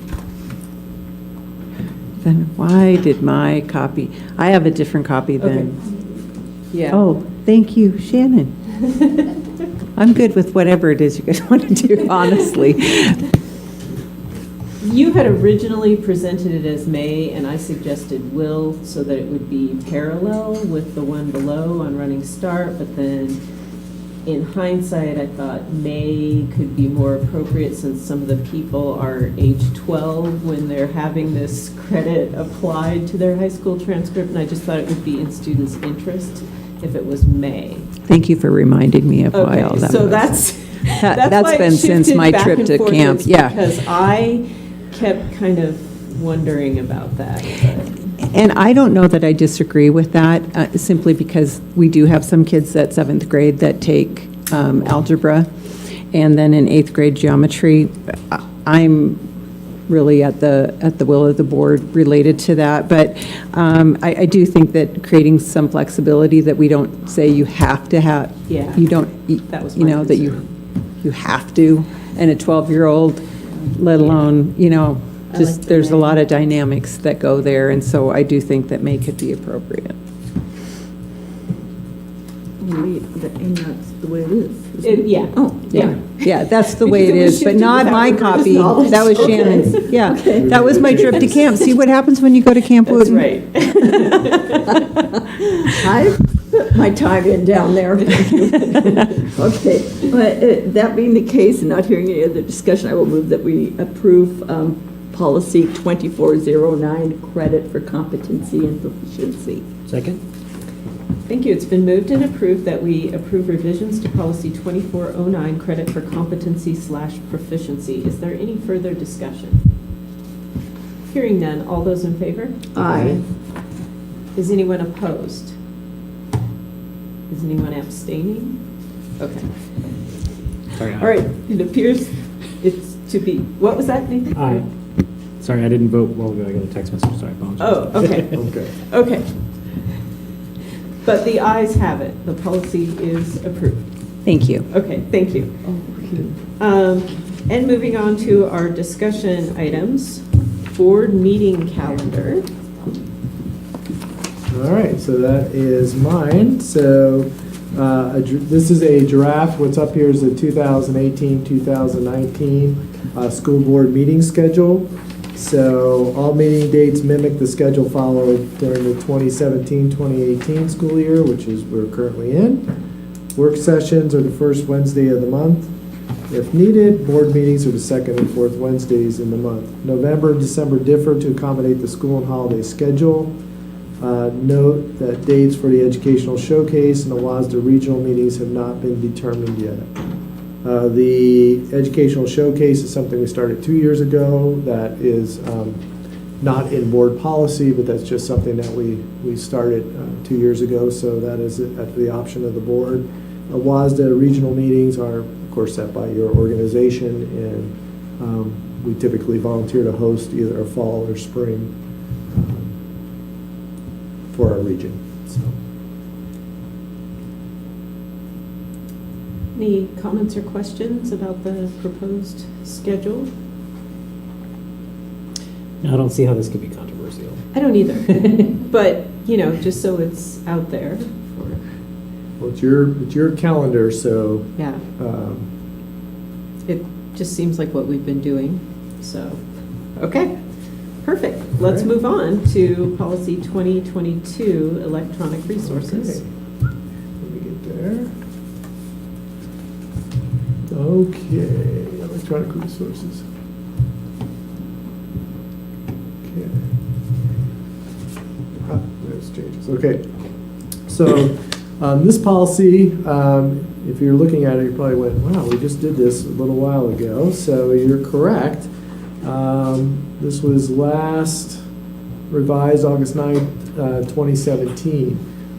With anything involving electronic resources, internet safety, and social media, this is constantly probably going to change quite often, and you will most likely be revisiting this policy and procedure countless times in the future. So one of these things, this policy was updated with WASDA. Some additional language has been added to help provide guidance to school employees regarding social media use.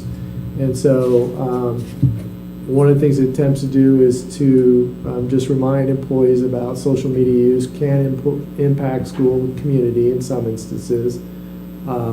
Also reaffirms the constitutionality to protect the right of free speech as private citizens. Definition of what social media is. Professional social media use. So we may approve professional social media sites for employees who wish to communicate with students or parents through those sites. For instance, one is remind.com, which is something that our teachers have access to. Mainly our coaches, secondary teachers use that to communicate with parents and students. It also archives those conversations, and also parents can access those as well, so they are aware of any communications. That's been very popular. Just again, a reminder of personal social media use, that again, they should not be using social media for personal use during work time. That should be done on their break time or after or before work. So again, some basic rules regarding social media use during their employment. And many of these things are also found in some of the corresponding other policies, such as confidential information about students should not be shared on social media. And that's also found in several other of our board policies. So I had a couple questions. I know that there were concerns from the state attorney general's office about public records requests and social media accounts. And so have you come up with a way or a means of any sort of district social media use tracking or archiving or saving that information? If it's a site, for example, like remind.com that we approve, those are archived. So we have those. Okay, so you're using like pre-approved social media outlets that have sort of the ability to archive and record keep things. That's basically what the purpose of this is. Yeah. And just to remind, like, anything, if they're using social media on their private phone or that type of thing, that should be archived. That's why we suggest using social media sites that are approved and authorized by the district, because then we do have archiving capabilities. So. Okay, so this is still pretty limited in the scope of what you could do, like with social media, like on Facebook or Twitter or something like that's excluded. Yeah, just down here it talks about their personal media use, because a lot of people have Twitter or Facebook and that type of stuff. But we also have a district Twitter and Facebook, and so. And you'll see many of our staff post to our my question, the last question we'll bother you guys with. As far as the district may take appropriate action when it becomes aware of employee conduct or communication, is this all verbatim from the WASDA policy, or is there anything in here that's been added? These pieces have been added. They may not directly be from WASDA, but it talks about, it may be found in another place or another policy. Because if somebody does, let's say, violates, and let's say something happened where student information was shared on social media, then that would be something that the district would have to attend to. So it would be more of a violation of legal, like FERPA or something, versus like expressing an opinion that would be contrary to the district's official standing opinion. Correct. So if a teacher gets on your Twitter account, for instance, and says I don't like that policy or had a terrible time at the, work meeting or something, that's not considered in violation, basically. It wouldn't be in violation of this. Now, that could be, though, I'll give you an example of what happened in Prosser this past year, where an employee put out the immigration phone number and basically talked about students that attended the school. That created a... Yeah, that's totally a violation there. That's like, there's no gray Now- area there. Now, that's not a violation of FERPA, but it created a huge disruption in that community and the Okay, I school can see that district. for sure. So, I mean, you're talking about it. Although It would be, immigration status is like kind of, it would be something very, very, okay. I'd say, not using common sense and being really off the chart. But that's why you also, I mean, you're going to see more and more of this type of language with social media. Egregious. It would be egregious, yeah, but it happens. I mean, So the 2000 series of policy is the instructional? instructional. Okay, so I guess my reading of this was more like explaining, it's providing guidance about how social media could be used in an appropriate instructional context, that you would use approved sites. Correct. That were archivable, and you would not reveal private information and things like that. Like, it's the appropriate instructional context for this type of act. It's not about what you do in your own life. And on these your are own just private media. These are just reminders that we added in that we thought would be helpful. This piece too, only professional social media accounts approved by the district with the district's name. You sometimes, and I've seen in other cases in districts where they'll create ghost district accounts, which then you could become liable for things that may be posted or happen on there. So you'll have to forgive my ignorance, I'm not too familiar with these other, like, social media, mediums, right? And so, I mean, as far as how an approved medium would work, would that be something that all of the parents would then have to join as well? So they're going to have to create an account themselves, or is it something that they can link to a currently existing? Typically, it would social be media? linking to something. Okay, so we're not asking everyone to sign up for another platform. That's usually what I'm exhausted by, is constant login explosions. Yeah. Okay, cool. So again, Thank you just very much. try and provide some guidance and some reminders with this. So. And like I said, it's constantly evolving as technology advances. So.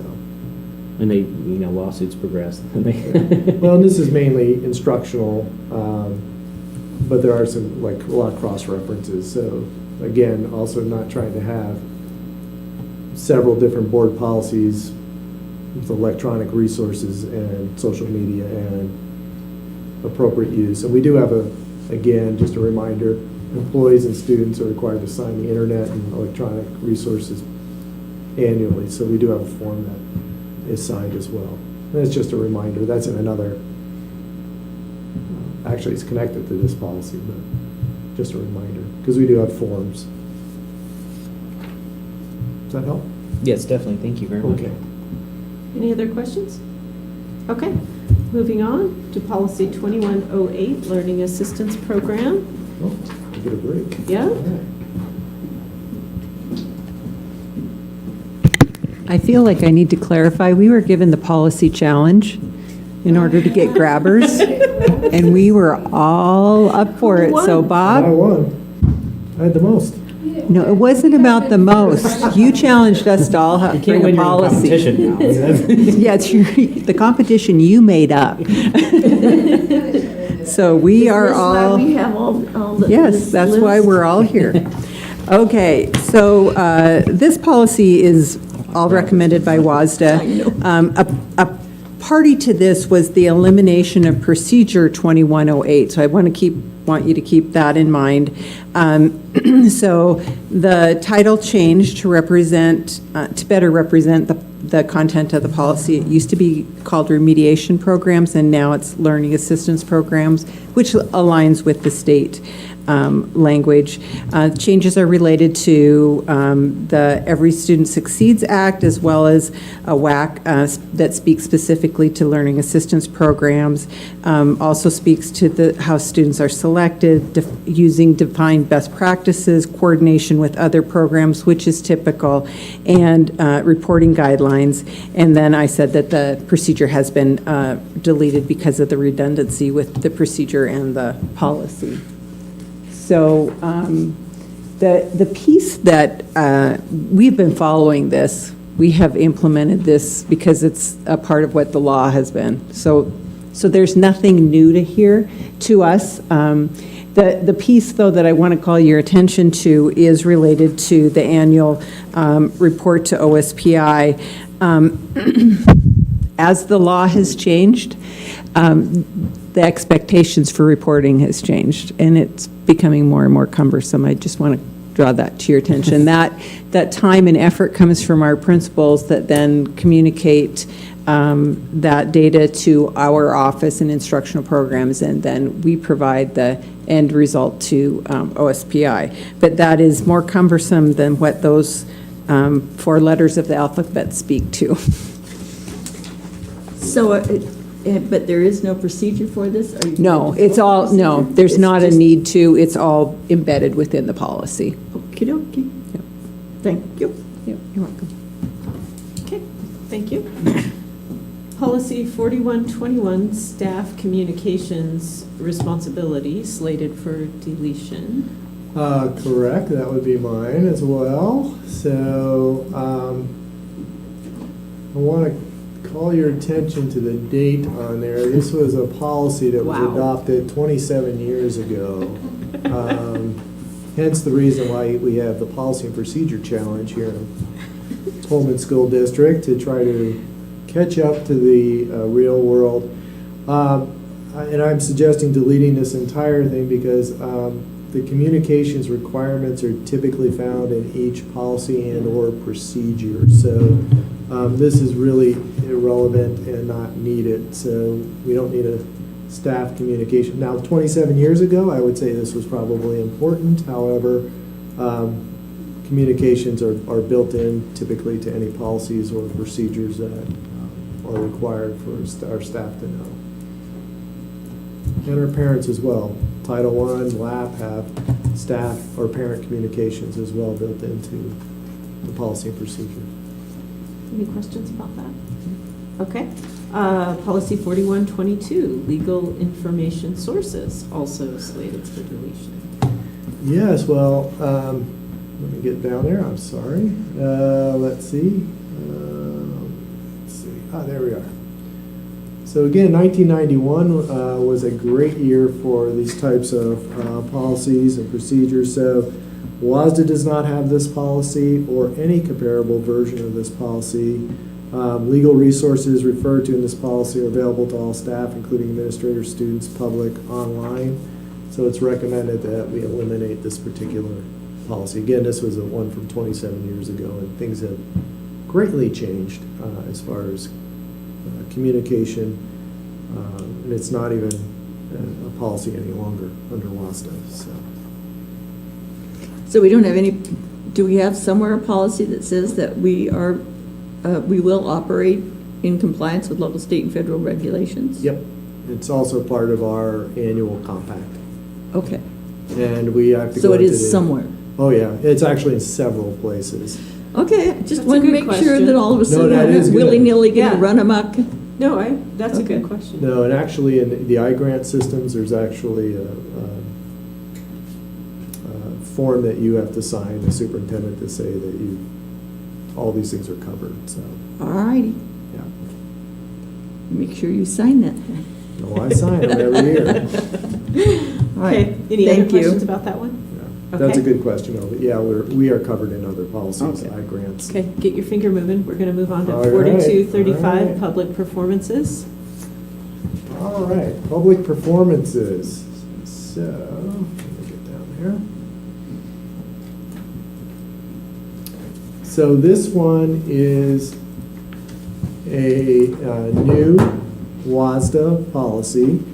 We currently don't have this policy, but it also is a discretionary policy. This is not one that is essential or a priority.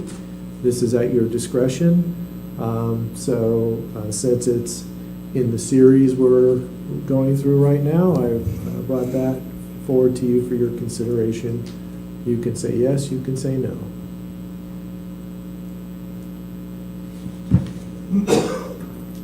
I'm in favor of this policy. I can think of a couple contexts. I know Mr. Coville has had his students go out and do like the opening of Koppel Farms for the spring or something like that. Or I've heard talks in the community about this new Music on Main series and people asking, oh, can we get Mr. Coville's class down there? These are great ideas, but I'd want to know that everything was approved by someone, in accordance with some sort of guiding principles. So, as far as the students will not receive any remuneration for performing as representatives of the school or district, does that include prize monies? I mean, as far as winning a competition in general, or is that payments? They would not individually receive prize money. So their organization would receive the prize, but that organization would still be able to. I'm trying to think, typically it would be, I'm not aware, I'm trying to think of any music competition that awards prize money. Typically they get a rating and maybe a trophy, but this would be more, I think it's designed to say you're not going to pay the students directly for. Okay. They can make donations, like They can make Pullman donations. Education Foundation on behalf of Whatever. that sort of thing. I was thinking like the robotics group, for instance. I mean, I think I could see where there could be some prize money associated with a victory, in some sort of competition. And I would just hate to prevent that from going back to the organization itself. I can't think of it, Yeah, and it could be total hypothetical too. Yeah, I can't think of any athletic or academic competition that pays prize money that I'm aware of off the top of my head. Traditionally, if there is a prize, it goes to the school, Yes. not to Yeah. the students. Yeah. Yeah, typically it would have to be a donation that would go to the school or to the department, because then that would have to also be, you'd have Title IX implications with that you would have to follow. And like FFA, for instance, selling farm animals and things, that wouldn't apply at all. I mean, That's their own private. FFA is not really a school, how do you put this? It's not a school sponsored organization. Well, it it's is. through Well, the this is school, where- but it's not funded. It's funded by donations. It's not funded. But the students, they miss school to participate, and They have an Yes. advisor, They can get money they can for their participate, animals. they can get money for their particular animals that they sell. But it's their they're the ones that are feeding the animal and taking care of the animal and that sort of thing. So it's not, it's through the process of FFA, but it's not. Well, and selling something is different than being paid for something, I think. Yeah, it's not a You're not performance. being paid for you're something. making a profit.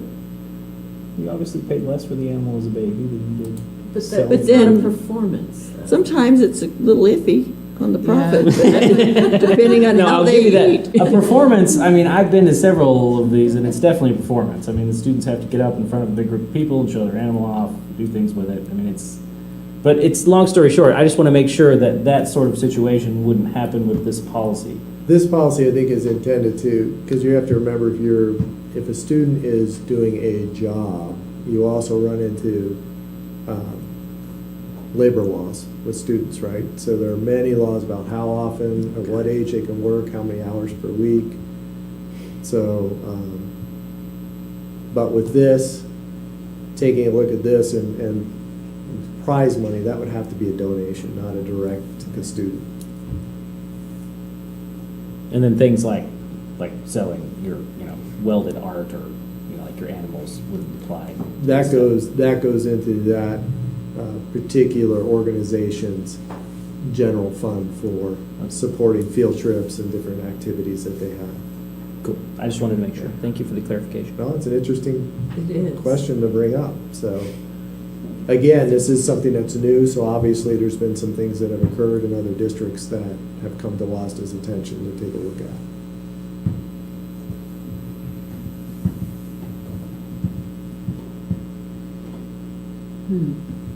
That's all I've got, thank you.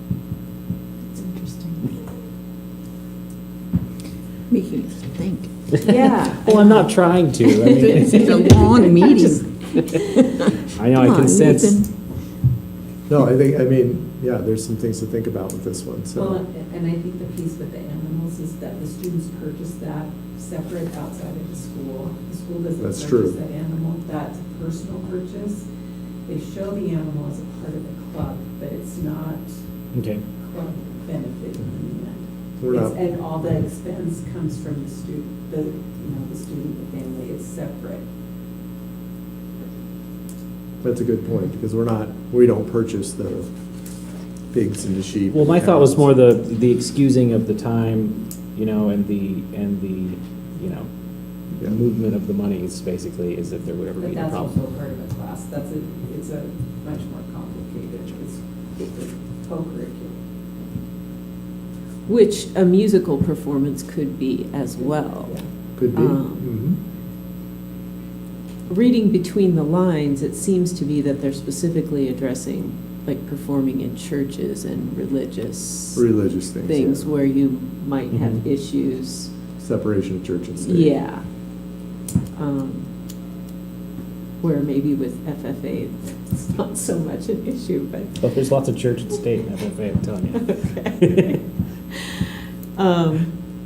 I mean, we could choose not, this is a discretionary policy, or we could work with it to make it, to clarify if there's Well, I think things that are. as long as they're clear on their intentions with what they mean by performing as representatives of the school or district, I think that was really where I was confused. Because, I mean, I think there are a lot of instances like FFA that kind of are in both worlds, and so it's difficult to, but as long as the administration's understanding is that those aren't included. I mean, we can explicitly state it as well. But yeah, I'll take your word for it for right now. Well, and too, if you could also, like Allison said, you could suggest some clarifying language if you Yeah. wanted. It is a discretionary policy, so. Has this been, like, I'm thinking maybe Chris Franklin as activities director might be a good person to look at this? I could That's a have great look at idea, it. yeah. Okay. Why don't we send it for him to review? Sure, can do that. Okay. Make a note, so I All right. don't forget, so. Thank you, Allison, that's great. Send it to the person who knows what they're talking about. I like it. Exactly. So if you're going to do that, you can have the new FFA teacher.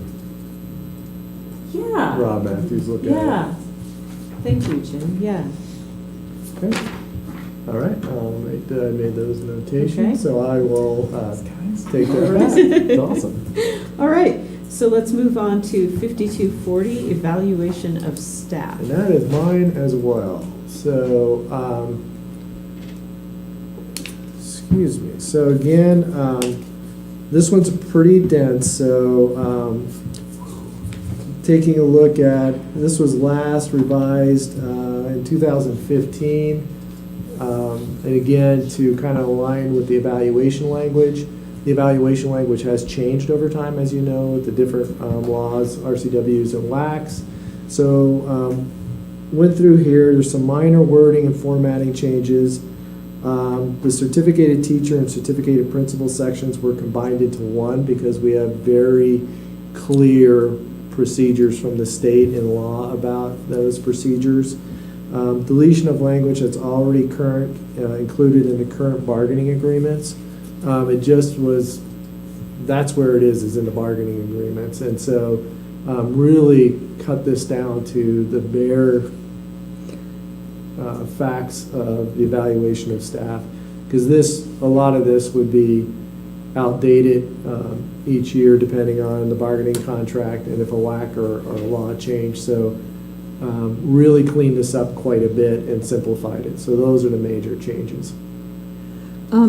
What it said under the new 2.0, yikes, I just lost it. I can pull it up here. There we go. What is the 4-level rating system?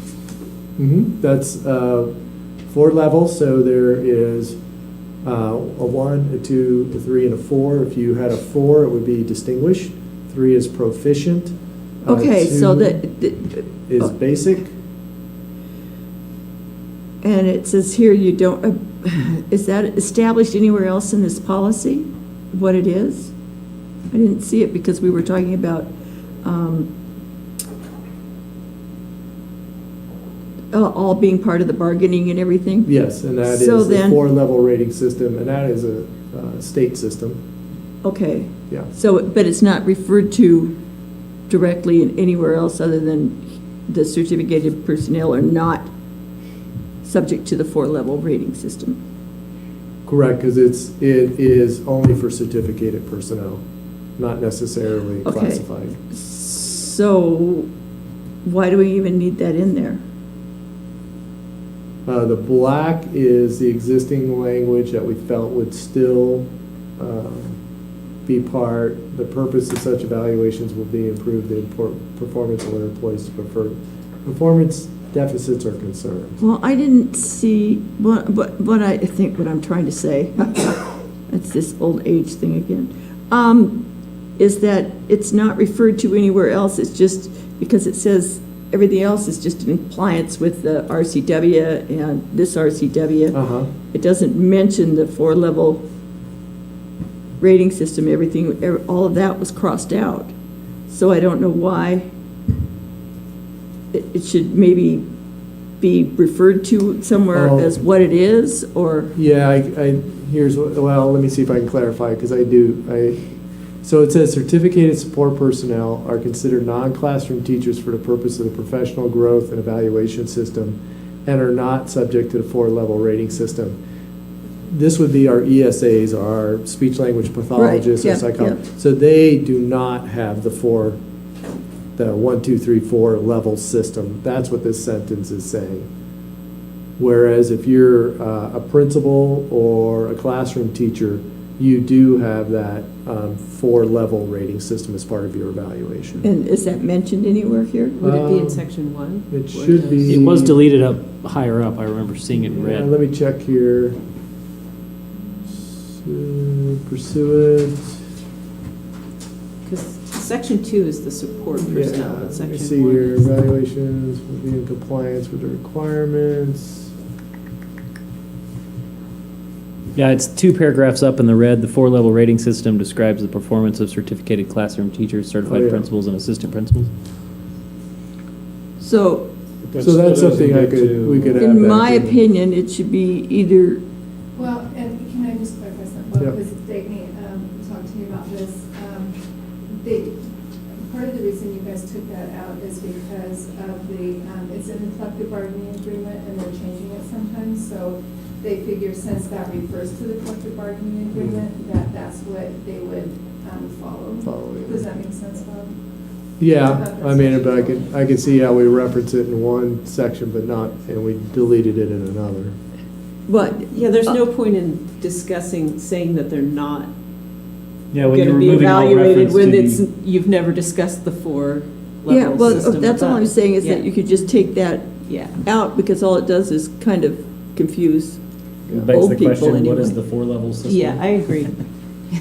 So you would recommend taking it out of here?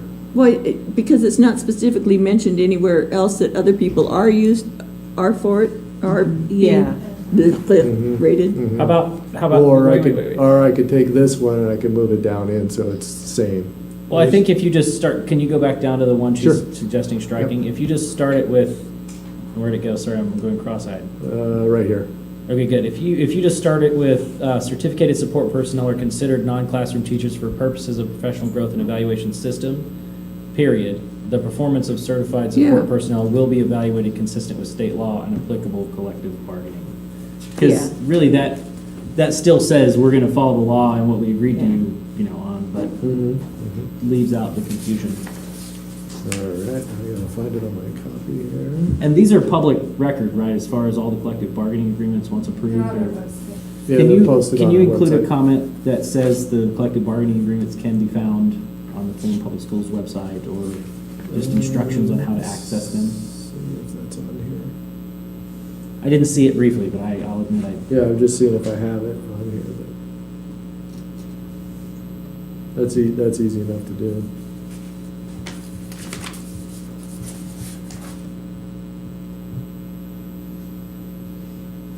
Oh, Diane gets one too. Wow. That means she gets 2 grabbers, but Oh, so You get a one grabber for policies? each one? Wow. she changed the rules. She changed the rule. That's not the original contest rules. So. Well, I know, but for the. Have one that got approved tonight? Yeah, I was just saying, I don't recall voting on any contest rules, and so I think they're still open for debate. Okay. Any other comments or changes, suggestions on that one? I'm good. Thank you. Okay, thank you. Moving on to 5401, sick leave, presented by Fiscal Manager Diane Hodge. No longer allowed, I'm sure. Okay, so we're bringing policy 5401, sick leave, to the board. We had to include the additional sick leave provisions section to reflect the new paid leave law under Initiative 1433 that became effective January 1st.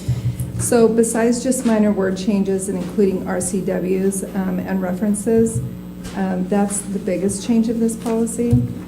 And then we just kind of cleaned it up a little bit to make it easier to read.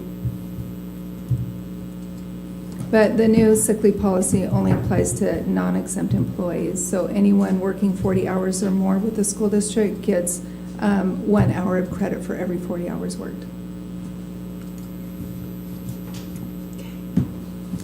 Does anyone have any questions? Evidently not, so let's move on to 6,000. This is Susan's policy.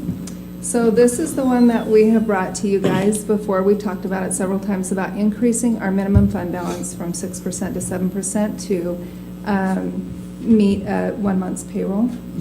And so Bob and I cleaned this up. We actually, in the budget planning guidelines, we adjusted it to what we're currently doing, current practice versus, what was in there.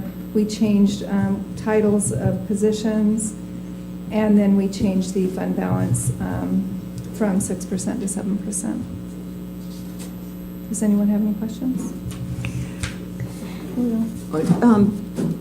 Would it be, I guess you can't do it, or the equivalent of 2 months payroll, or do you have to have it as a certain percentage? A percentage. It doesn't have to be, it's whatever you guys want. But payroll is always fluctuating. Sure. And so it's just 1 month But payroll. this 1 month? 1 month. Oh, man, okay. Yeah. But this will cover, 7% would cover 1 month. Okay. Well, Can we- 7% will currently cover 1 month. Can we explicitly state that in the bullets? In the numbered items, the list items? Just the justification for increasing it to 7%, or just stating 7% as a means Yeah. of paying 1 month's salaries. Oh, Yeah. in the exact summary? Yeah, well, it's just in the policy itself, or the executive summary, wherever you think is appropriate. But because I get actually a lot of questions about that reserve balance, and it would be nice to just be like, well, it says explicitly, we do it to cover salaries for 1 month, Yeah. And there could be other reasons why you'd want to increase that, but yeah, that would be. Well, it's just a that's our justification. primary, If there yeah. are other reasons, please, Yeah. put them there. From my understanding, that was the primary. It is. That is, that's the Yeah. primary reason. And that percentage is at your discretion too. If you wanted to increase it to 8 or keep it at 7 where it's just right at 1 month, totally up to you guys. And then why is the capital projects budget being? You know what, those were changes that were brought forward back in October of 2011 that you guys made. They just weren't adjusted on here. So they're showing up in blue, changes that were made back in 2011. And are you comfortable? Because we made that $200,000 dollar policy quite a while ago. And are you comfortable, as the financial person, with the $200,000 capital reserve? Mhm. You think, rather than the 300,000?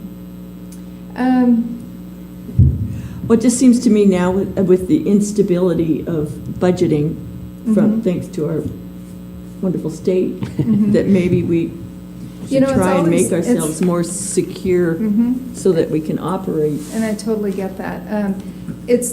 It's always nice to have, I mean, me personally would always like to have everything increased higher to have, that savings. And we can take it back to 300,000 if you guys would like me to adjust it that way.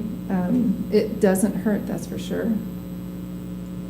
And is that rolled over every year, or is it a new 300,000 allocated to the account? No, that's just a balance that sits in there. Okay, And gotcha. so we like to not go below that balance. Okay, so that's a minimum fund balance and Mhm. not, okay, Yeah. a yearly allocation. And if there have been times when we've needed to dip into it and it has Yeah. gone down, and then we have to work on building it back up, because it is policy that we have it. And this was building it back up because it was down below this. And Yeah. the board, and we Yeah. were getting, So is it hard to keep 300,000 in there? I mean, Well, it's not right now because we just finished the high school, so we have a little bit of reserves left over for that. And we have built up the reserves in the capital projects fund when we were purchasing the land. And then with CAMIAC, and we'll see how much money we have left over. So right now, we do have a solid 300,000 in there with a little extra.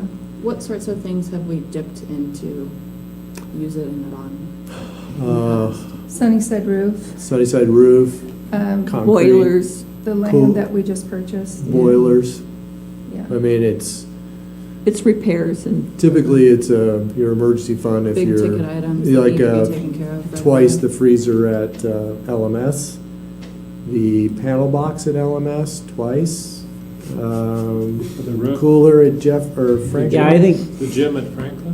The gym at Franklin. personally, Yeah, I we think use it. 300,000 is probably not a bad idea, just listening to the list, because, I mean, which one of those costs less than 300,000? Because I bet it's not many of them. A lot of insurance will cover some of that. Some- But well, see, I think you still need a fund balance. Well, what's our deductible, though? I mean, it's, Well, it depends, like when the gym floor went out, it was $1,000 deductible and it was $100,000 fix.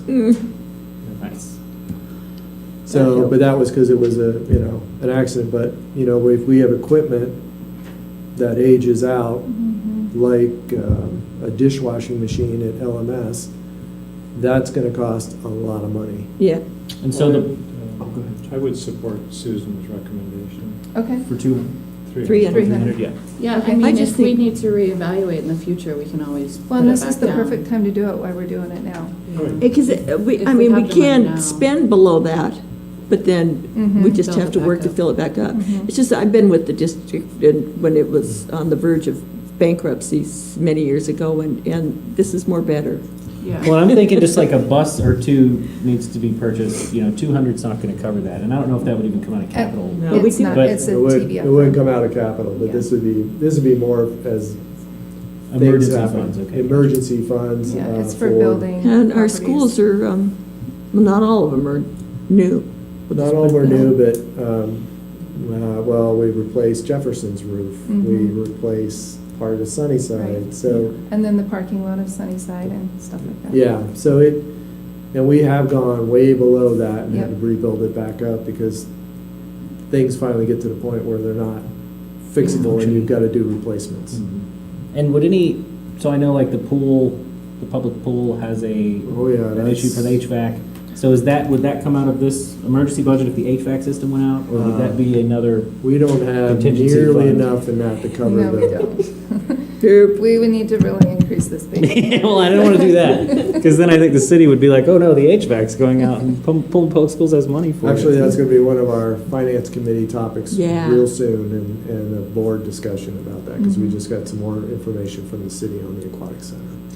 I mean, I would vote to raise it back to 300. I I mean, can until change we're it. I having can bring it trouble back. Yep. maintaining that, I think that's probably. I think it's I think probably a it's good just, idea. yeah, because everything's in an upheaval now with the stupid state funding, at least we're fine now until, session begins next year. Well, the last thing we would not want is to have a funding crunch and then not have enough in the reserves to cover something that happened. And you don't never know with the conditionally. levy stuff and things going on.